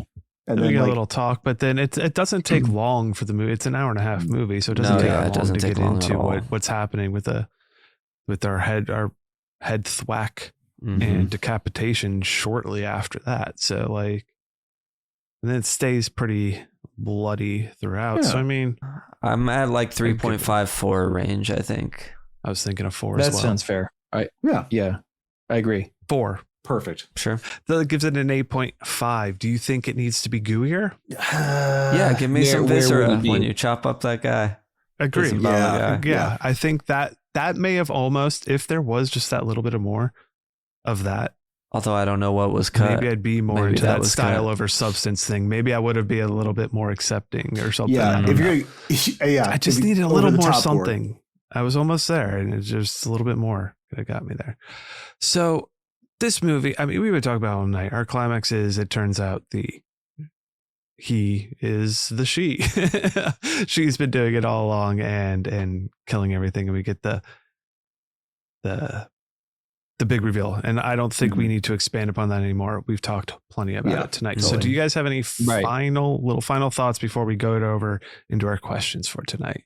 I wish that the director would have stayed as artsy as he came off, because that's one thing I really appreciate about the film. But I kind of felt that he never stayed there, and whether it was because he was just working for a production company, didn't have the free reign, or if it was luck that all those elements made High Tension what it is. I think, excuse me, the Hills Have Eyes remake was really, really mean.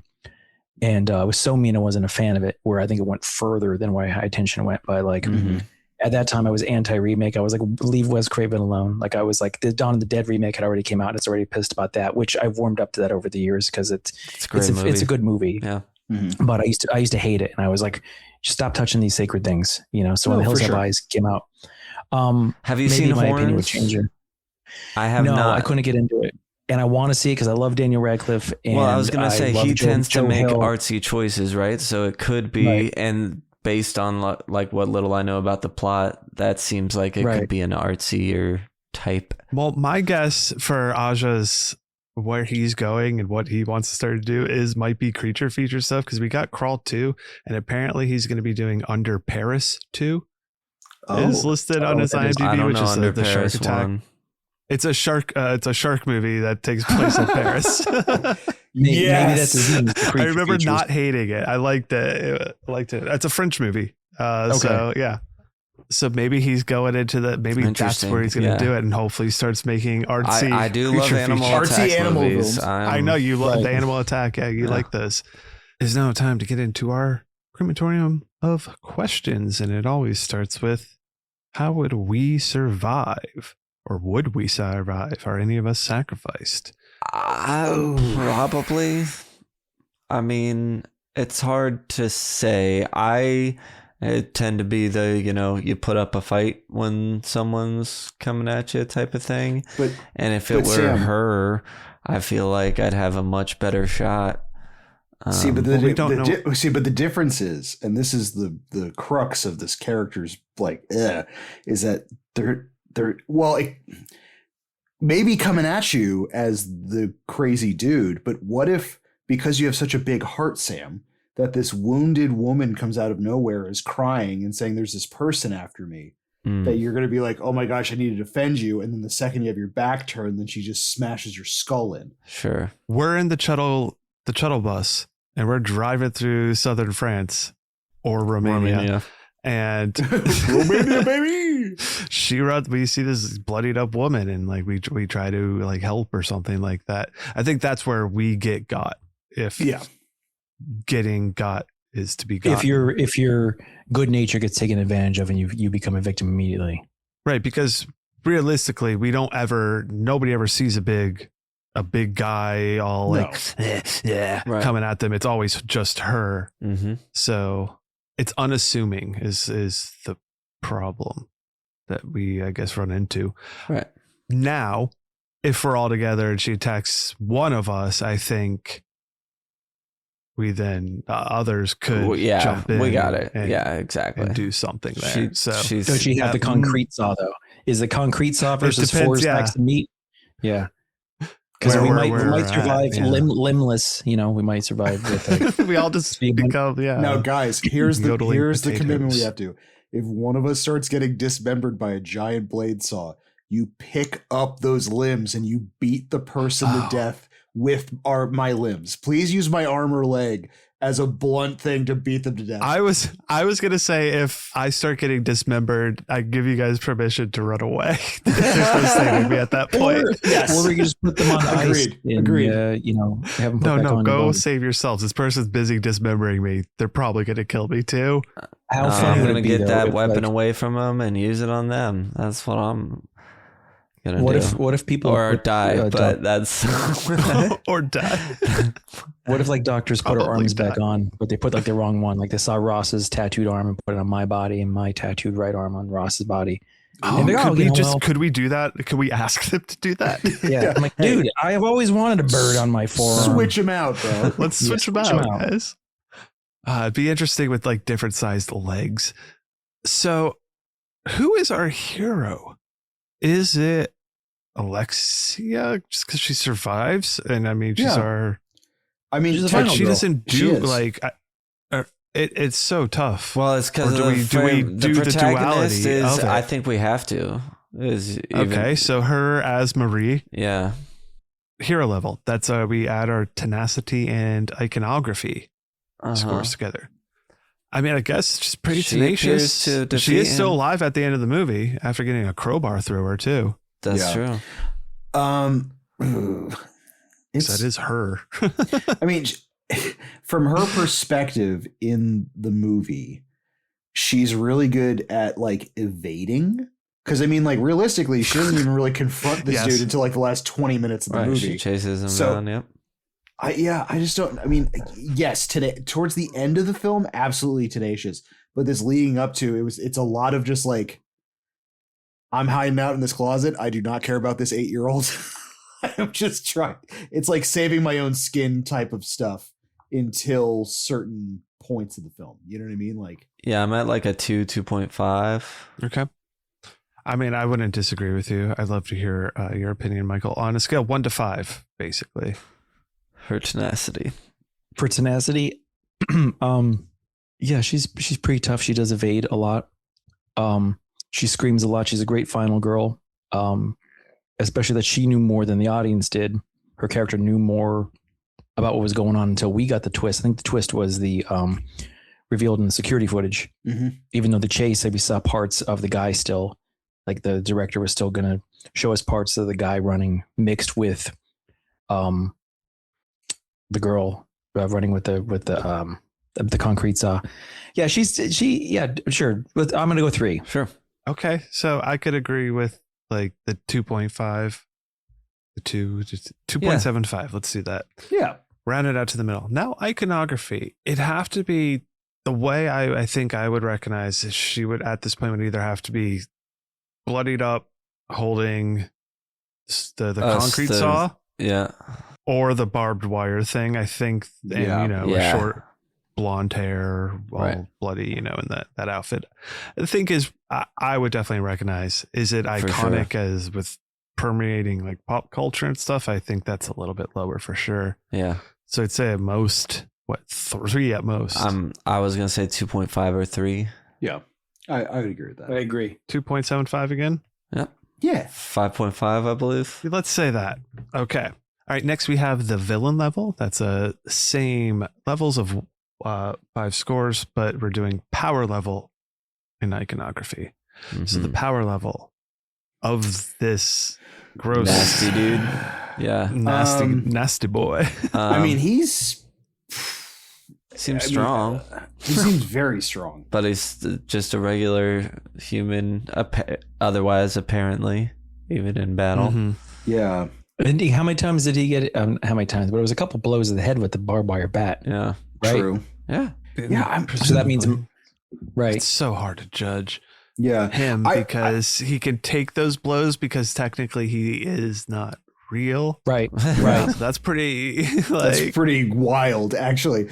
No, maybe just because he's a figment of her imagination and like really technically could take a lot more of a beating. That makes him stronger, in my opinion. Oh yeah, right. Because you're now almost knocking on the Freddy Krueger door. Obviously not, but it's like this weird, like it's dream shit at this point. You know what I mean? It's like fictitious. So it's like I would lean him more towards maybe power level like 3, maybe 3.5, maybe. You know what I mean? Because if a person is like I would middle have of the said ground, 2.5. Okay, sure, I agree. I mean, just because it's like still it is just I was gonna say she 2, has this so mindset. 2.5. Yeah, because like that's being going to open up strong. that's the open up the argument of the unreliable narrator. And, yeah. So no, I can sure, be I can be down with that. 2.5. Okay, iconography. I don't know if I would. I mean, I guess I could. I probably would. But a big part of that is With the French from jumpsuit seeing and stuff. Mike's shirt a lot, because that's who's on it. Yes. Right. And it's funny that I'm glad you brought that up, because I was just going to say it. When I wore the shirt, and I love my wife for this, and she has seen just about everything worth seeing that I bring to her attention. When she saw me get the high tension shirt, she's like, well, that doesn't make sense because it should be the woman on there holding a weapon, not the guy. And I was like, I just love that her brain went there automatically. So is the iconography strong without giving away the twist? Is because you're always going to hang on to the movie is the twist, right? You know, the movie's the gore and the twist. Yeah. So you're going to say, all right, does it work as the guy? You're not going to show her, or you're going to say, oh, if she's holding a weapon, then she's the defender defending her friend, which just goes down another road. So maybe it's not strong because the twist is so batshit. Mm-hmm. I don't know if it is a strong thing because I think the twist made people mad. Yeah. Or most people. I mean, I would probably maybe give iconography for this maybe like a 3, just because like he does have the jumpsuit. I mean, if you have like a full weird mustardy kind of jumpsuit with French on the back of it, with like the razor blade or something like that. Right. Like I feel like those are like, at least it's a costume, as in like at least it's like a uniform, I guess. But also you would for sure need to know what the fuck this movie was. Like you'd have to have seen this to actually get that reference. This is not a ghost fate. Like this is a killer that basically, unfortunately, through the sands of time, have eroded from like where even Marie. You don't have to have seen this movie to maybe see somebody cosplay to her as her and know that it's from High Tension. Okay, so if you saw somebody seen this movie to get the killer, would you like if I saw her as she is on the poster with the saw, like before I had seen this movie, I could have put that together. I have no idea what the killer looked like in this movie. I'm at like a 2.5. I was lower than that. If you I'd say 2.5, a bit higher for me. Yeah. If you were at a convention, if you're at Scaradise and somebody's walking around dressed up in an orange jumpsuit and a hat and a razor blade, you know, and has that build, would you be like, "Oh my God, you're the High Tension killer"? Or I'd be like, "It's a Slipknot fan." Like they'd have to roll up in the truck. Okay, all right, fair enough. And at first, like, "Is that the Jeepers Creepers?" Oh, great, we got a pedophile here. Then it's like 2. Then it's a 2. Well, I was gonna say 2.5. I was gonna give it the middle. Break it, in the middle. Okay. Yeah. So again, that gives the villain a 5, and a 5.5 beats a 5. So our hero beats the villain, which it's is all really weird with one. It's a tough on now. This What's one. most interesting? It's a tough on this one. That's the Italian influence. Do you think a sequel could be made? Would you want? I mean, I know you wouldn't necessarily want it, but how would you do a sequel to High Tension 2? I don't think you can. I did think about this. You really could. I mean, again, at this point, the cat's out of the bag. Yeah. But I would love to have make the van real. She has killed other people. Now she's aware, and now she's a killer. That's what I. Oh no! I mean, that's a good sell. That's good. But did Borat 2 work? Because everybody knew who he was. No, I would do her in the asylum, or where they left her from the first film, and then this perpetrator basically does like a Halloween 2 and just murders his way through the hospital. And then the twist is that the killer is actually her father. And this alternate personality that she made was her dad. And this time it is real. Is the twist? And this time it's an actual real person, not a figment of her imagination. So like you're thinking it's going back and that's what I was about to say. It turns out that it turns out that it was real the whole time. There was two people. Yeah. And it continues that story, which sounds like what you were kind of doing there. So I think that works. That works. That's it. We figured it out. You guys have two good points. High tension 2, the cat's out of the bag. That's the name of it. Higher tension. Higher attention. And then highest tension. The highest tension. What prop do we want? Oh, do you want the truck for the crypt? the whole truck. Might as well collect vehicles, yeah. No, I do the circular table saw. leg. The table leg with the barbed wire would be a fun one. Yeah, that's cool. Saw. That'd be good. I mean, you could have his razor blade hat. But that just feels icky. Well, actually, I take her tape player with the reggae because I could just listen to reggae. That's a weird We were song. just going over the lyrics. It's a weird song. You sure about that? You want to hear that song? Girl, I love you, but you're kind of stupid. Reggae song. Whatever. Yeah. Oh, yeah. Just another girl. Remember, you're just another girl. You're just not that another one. bright. You're just another girl. She's a serial killer. I do like the tape player. That is a good a prop to have. I don't necessarily want to listen to it. Okay, great. What do you throw at the midnight showing of High Tension? Cigarettes? Shout. Cigarettes, because they smoke them all the time. Little kid sheriff badges. When the kid shows up as the cowboy. Mm-hmm. Certainly, yeah. Maybe heads, doll heads, doll heads. That's always good. And lastly, we always have to know what is the concessioned vessel that would be sold when you go to see High Tension. Sure. I mean, you could do the farmhouse, but I feel like you need to go gory, right? It can be like a sort of like special like slushy drink or like gel type drink. It's in the shape of the dad, and you have to knock its head off and have it pour out. And you drink out of it. Oh, like a cherry slushy. And Like you twist the head, the top off. The squeeze it things. One of those wax candies of a piano. Yeah. I would do the mom Pez dispenser. Oh my God, there Ross. you go. Perfect. Yeah, that works very well for this. Yeah. What's the whole family set? How do you work the kid into it? The kid is the cup holder. So Corn, like the big gunshot wound to the back is where you put your cup into. Oh my God. Kid cup holder. Oh, perfect. Mom, I think those are all some great concession vessels. I only want your fingers. Should we all cut our fingers open and bleed on it? Can you wrap your fingers around this? I'll take the Voorhees burger and a side of Jason's bacon. Show them. On this show, we like to use a rating scale of 0 to 5 fingers. Each finger represents a different quality about a movie. You can chop off half a finger, no fingers, whatever kind of you want. These ratings are intended to be subjective on how we feel about a movie, not objective. It does not matter if it is objectively good or bad. Engaging, sticky, stuffable, cockles, and rewatchable are the categories that we go over. And I'm going to go ahead and start with Ross on this one. I knew it. Okay. Engaging, man. I'm going to give engaging a, man, my gut was like a 0.75. I think I'm going to give engaging a 0.5. And I think the biggest, because the kills are really interesting. I think the giallo aspects really pull it for me. It's just, I think because of the twist and because of how I just did not like the twist.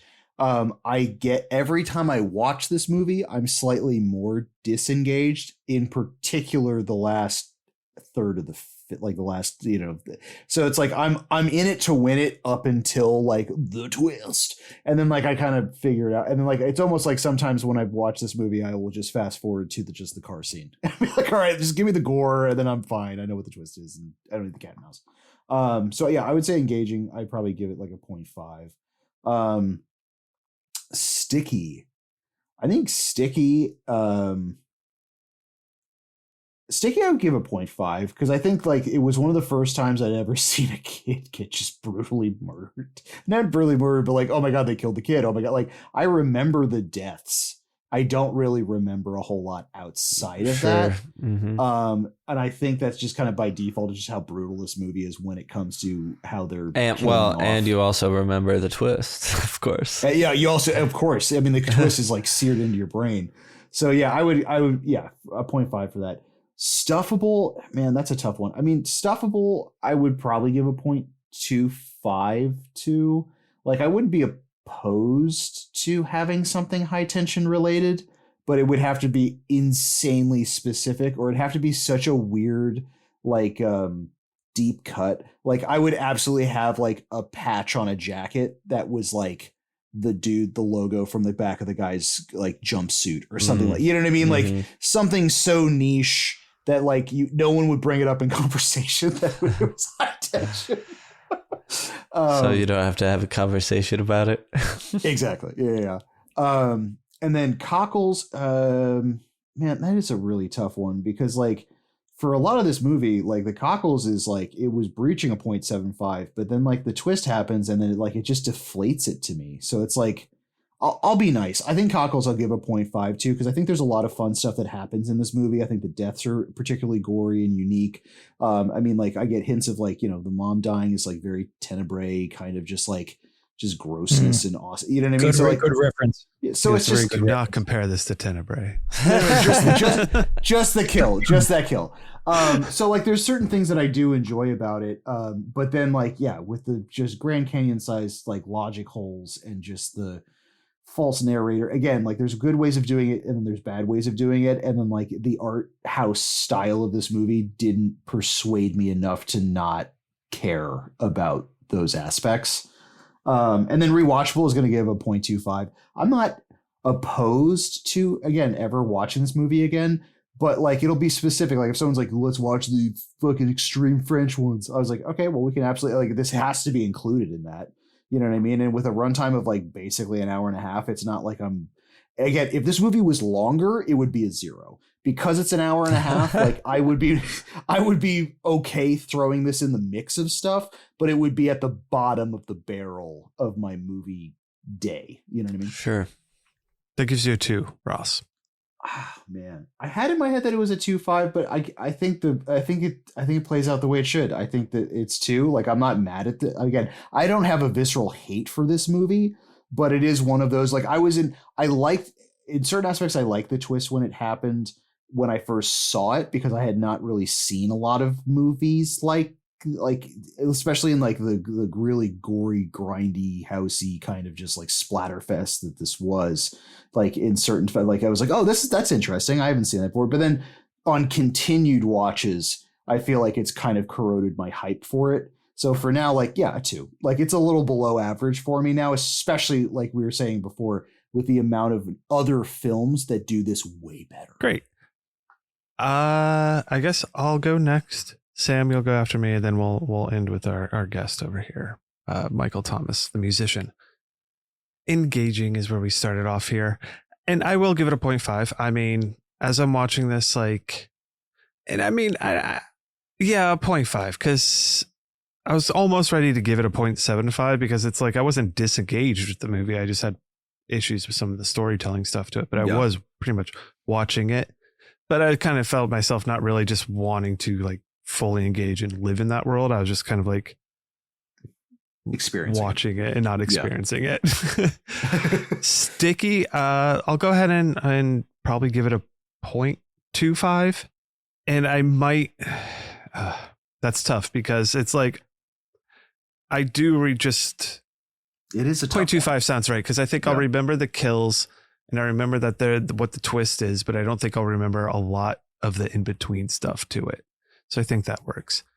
Stuffable, I'll give it a 0.25, and that's being generous, I think. No, I'm going to have to give it the 0 if I'm going to actually be honest. I don't think there's anything like Would I take something if someone gave it to me? Yeah, to be nice to them, but I don't think I'd ever do anything with that. So I'm going to give it a 0. Thank you. Cockles. Right. Like, is that a high tension? No.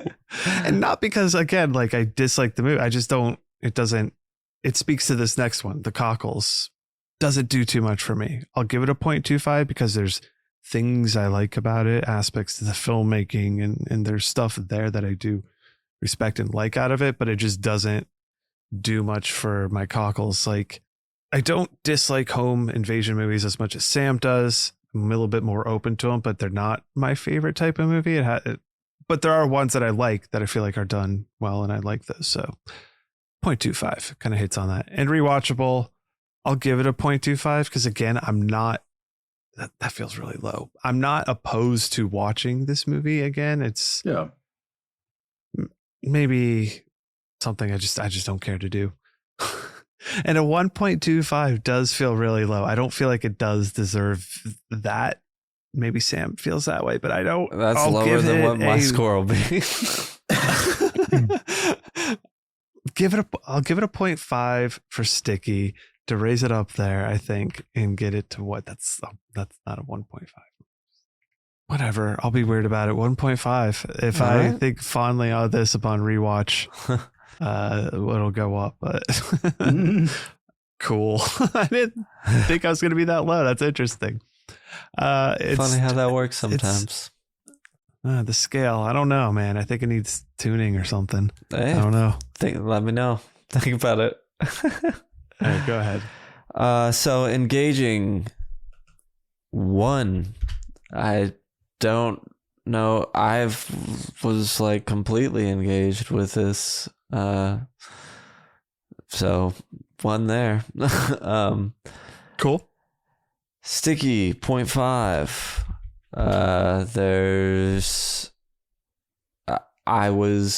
I hadn't seen it since theaters. Remembered, I mean, there's a lot I did not remember, but I remembered the stair kill. I remembered the farm invasion. I remember the gas station, and I remembered the twist. And I feel like that'll give it enough to get it at the 0.5. Stuffable is definitely a 0. I do not want anything at all from this. Cockles, I'm going to give a 0.25 to, for 2 reasons: because I was engaged, and because of that hate nostalgia Brian mentioned before. And rewatchable is going to be 0. I can go the rest of my life without ever seeing this, and if somebody suggested it, I'd be like, have you seen Inside?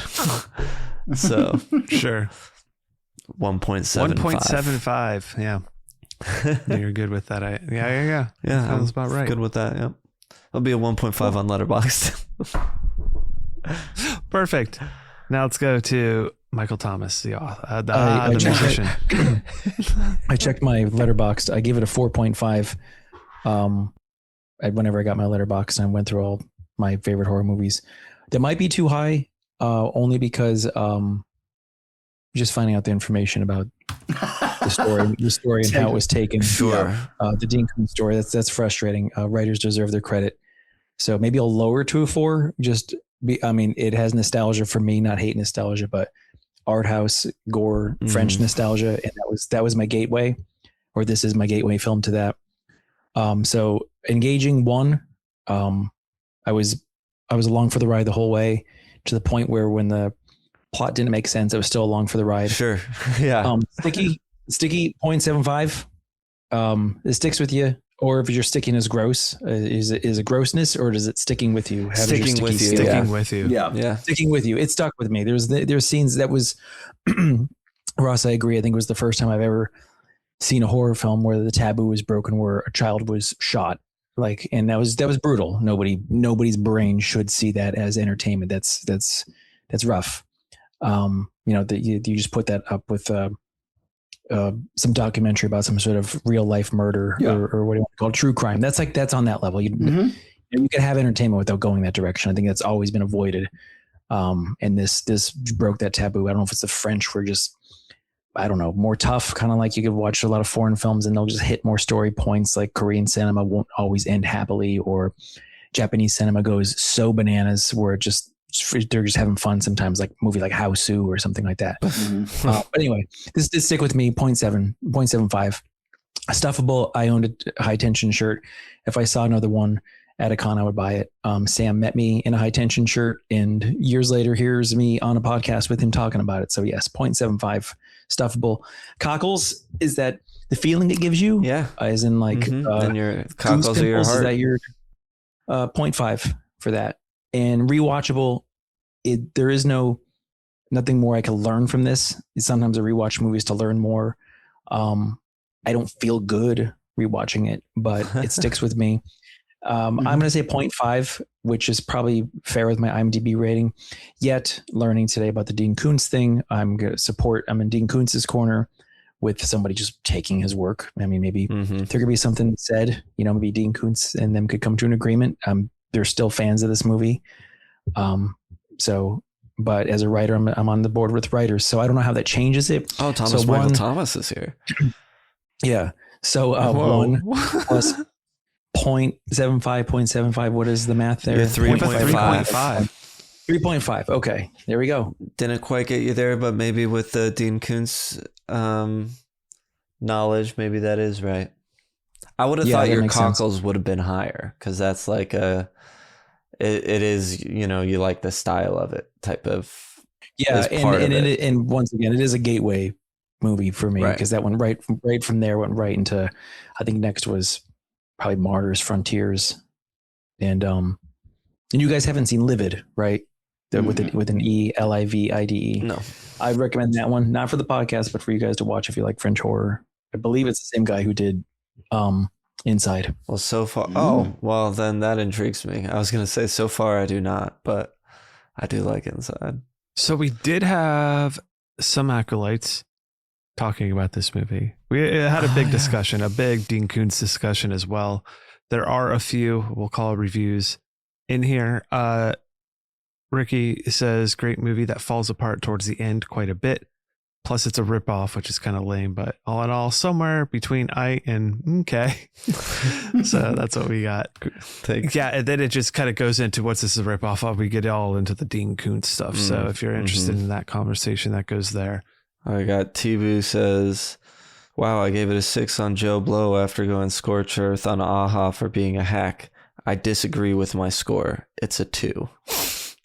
So I don't know if that's on his score, a 2 out of 10 or a 2 out of 5, but it's a 2. Yeah. And Dean Koontz is kind of funny looking, if anybody is unaware of that. Yeah, I don't know. He looks like the berries and he's cream definitely guy. wearing a wig, right? I mean, Sam, you're the wrong person to ask. He does look like the berries and cream. Kate said she had seen this movie once, but it was too intense, so found an excuse to look away as much as possible. I'm looking forward to hearing us with the Chuddle buffer. She won't get scared. So I hope the buffer was good enough and helped you get through high tension. So thank you, acolytes, for popping in, and anyone can jump into the Discord and chit chat with us about it. Score wise, that gives a Chuddle score of 1.8. Oof. Is it the same as Greasy Strangler? Well, I will let you know. It actually, so 1.8 sits it with 2 other, Child's Play 3 and Murder Party. Damn. Classic Murder Party. Right above it at a 1.9, we have The Collector, Soul Station, and The Greasy Strangler. Oh my God. You guys rated this French film below The Greasy Strangler, and you guys yelled at me for 2 hours over The Greasy Strangler. Well, that's because of Ross. It'd be lower. I gave The Greasy Strangler, here, you want your comparisons? I gave The Greasy Strangler a 1.25 compared to a 1.5 with High Tension. And Sam gave it a 1.5 compared to a 1.75 with High Tension. Ross gave The Greasy Strangler a 3 And I have a feeling he'd probably even go higher. I think so too. See, this is love, Russ. This is love right here. This is I think you guys are just bullshit artists. There we go. If I never had to hear that again, audience. Hear that clapping audience? That's beautiful, Ross. Sorry, Ross, I'm sorry. I'll stop. Highlight of the podcast. Take on me, aha.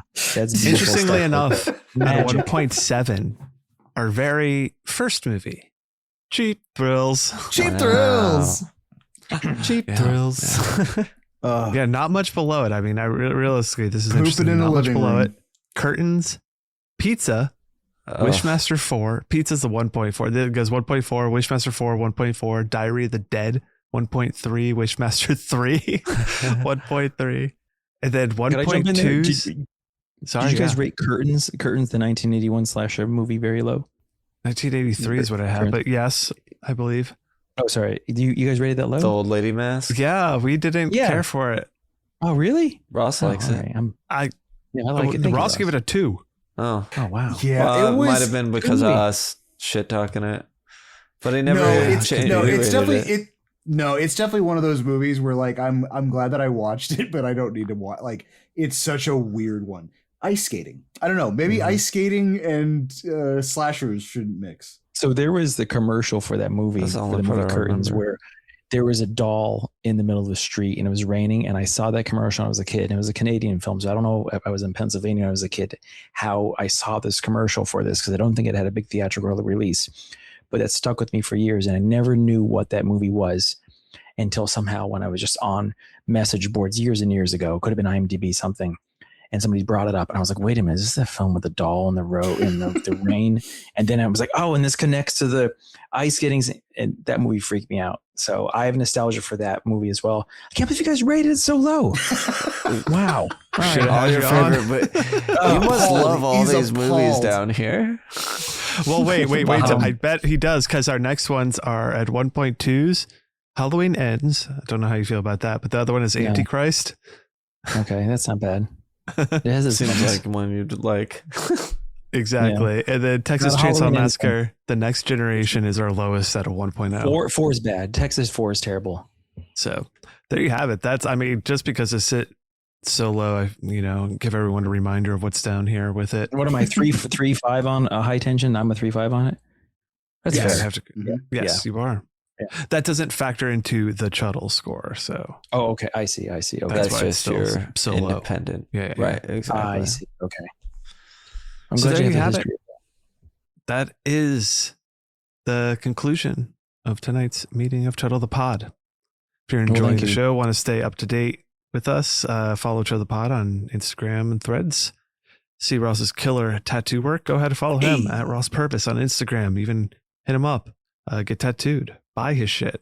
You can just, I'll send it to you. It's orderable online. Mm-hmm. Follow Chuddle the Sam, Chuddle the Brian, Chuddle the Ross, Letterboxd, that good stuff. But forget about all that. Well, don't forget about all that. Do all that. Our guest, Michael Thomas, the musician. And if you want to talk on behalf of Michael Thomas, the author as well, of anything or M. you have Thomas, or anything, whoever you want to be, Michael Thomas. Go ahead and have your dual personalities come out. the author is in hibernation right now. Here's the twist. Oh boy!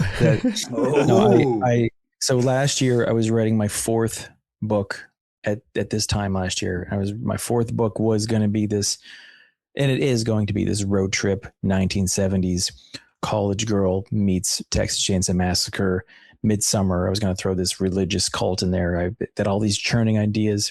The current administration in America is just shitting on women, and I just wanted to have women fight back, but I wanted to do it through the lens of the 70s, and I was really working on it. And Ben Collar, the drummer of Converge, went onto his Instagram page and had offered his services to the public to drum for any Goomba like myself who has the ability to play guitar and scream, play bass. And he was drumming in an Instagram video. And I believe he had a rubber chicken in his hand where he was doing blast beats, a very fast form of drumming, just doing blasting. And he points what I thought was a stick to the camera. And he says, "I will drum for you." And I'm as a rubber chicken. And I'm like, I'm sold. I have a wacky personality. I love Converge. And I know as soon as I say yes to this, I'm not going to finish my book this year. And I purchased 3 songs. And if I was just writing songs, recording, I probably could have continued with my book, but I had to become a sound engineer last year because I just did it on my own. I did everything in the man cave where I am right now doing this podcast. Oh, cool. So I had my amps, guitars, pedals, vocals. I did vocals in my wife's walk-in closet on the other side of the house. Awesome. Nice. I did them in the car to try to get a good tone. And for just weeks, I would just blow my voice out. And I went into the Lowe's parking lot and I was doing them there in my car, just screaming at the top of my lungs, trying to record on this Mac here. And the best tone I got was in the walk-in closet where I held the handheld microphone 18 inches from my face and screamed like a pterodactyl at the top of my lungs. and it got accepted well. A friend of mine, Albert Mudrian from Decibel Magazine, had done a review for it. I surprise DM'd him and I said, hey, I just wrote this 3-song EP with Ben from Converge. I hired him as a studio musician. And he goes, okay. And he goes, throw me a blurb and maybe we could see if we could write something up for the website. And like 2 days later it was up and I just shit. I was just freaking out because I didn't expect that. I mean, Albert's a solid dude, but I never expect anything from anybody, you know, and that was just really sweet. Mm-hmm. And then I got a Spotify account and somehow, I don't know how Spotify works this, but I guess monthly listeners are cumulative because at first it was like you have like 30 monthly listeners. Then it went to like 252 monthly listeners. I'm like, what the hell is going on here? So I don't know if it was associated with a current of just being attached to Ben from Converge. If he ever hears this, thank you very much for that. Or it was just people like Black and Metallic Hardcore.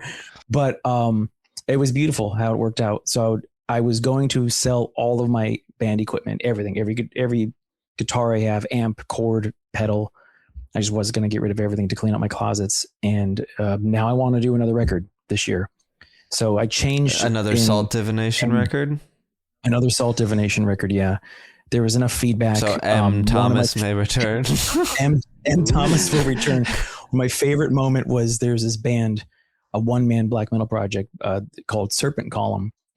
And I got a random DM from the guy who does that music. I don't know what his real name is, but he goes by Theophonus. And he just DMs me and he's like, dude, your stuff is sick. And I screamed like a little girl, maybe. I don't know. I was just like, holy shit, I really look up to this guy. And he just reached out to me and just said, hey, your stuff is really good. So because of that incredibly positive feedback, that just pushed me just to do more. My wife even said, she goes, it seems to be you get more proper feedback from the metal community than you do from the writing world. And I was like, that's not true. It's just that the writing world's massive. And there's a lot of people doing independent published horror books. And I do set up at conventions and stuff. And I meet amazing, sweet people who see great things. And you guys have me on here is always a wonderful thing. Yeah. But maybe I'll try to conserve my energy to 1 part music for the year, 1 part writing. And then the other part, I'll be running marathons. So in that, yeah, somewhere in there, I'll try to figure out a happy balance. But I have riffs in my head, which I haven't had for years. And now I'm running and I'm just like, I have an idea. I'm going to go home and I'm going to write this. So music is on the plate. Writing still exists, but it might take a little bit of a setback. And I'm going to run 2 marathons this year. So it's a slower 2026 for me. Salt Divination. So listen to Salt Divination. Yeah. Michael Thomas, author.com. Oh, I mean, Salt Divination. It's www. Yeah, you can use Salt Divination. The EP is called The Boiled Sorceress. If you throw that into Google, it brings you to the link for the Bandcamp, for the Apple, for Spotify. All the places. And then Michael Thomas, which is my alter ego, is the author. And you could go to my Instagram, which is attached to you guys, or you could look at Delamorte Delagore on IG. Mm-hmm. And thank you. Thank you guys for having me. Of course. Thanks for being here. It was a pleasure. Yes, sir. Link to all that gooey goodness in the show description below. And until next time, avoid the time loop.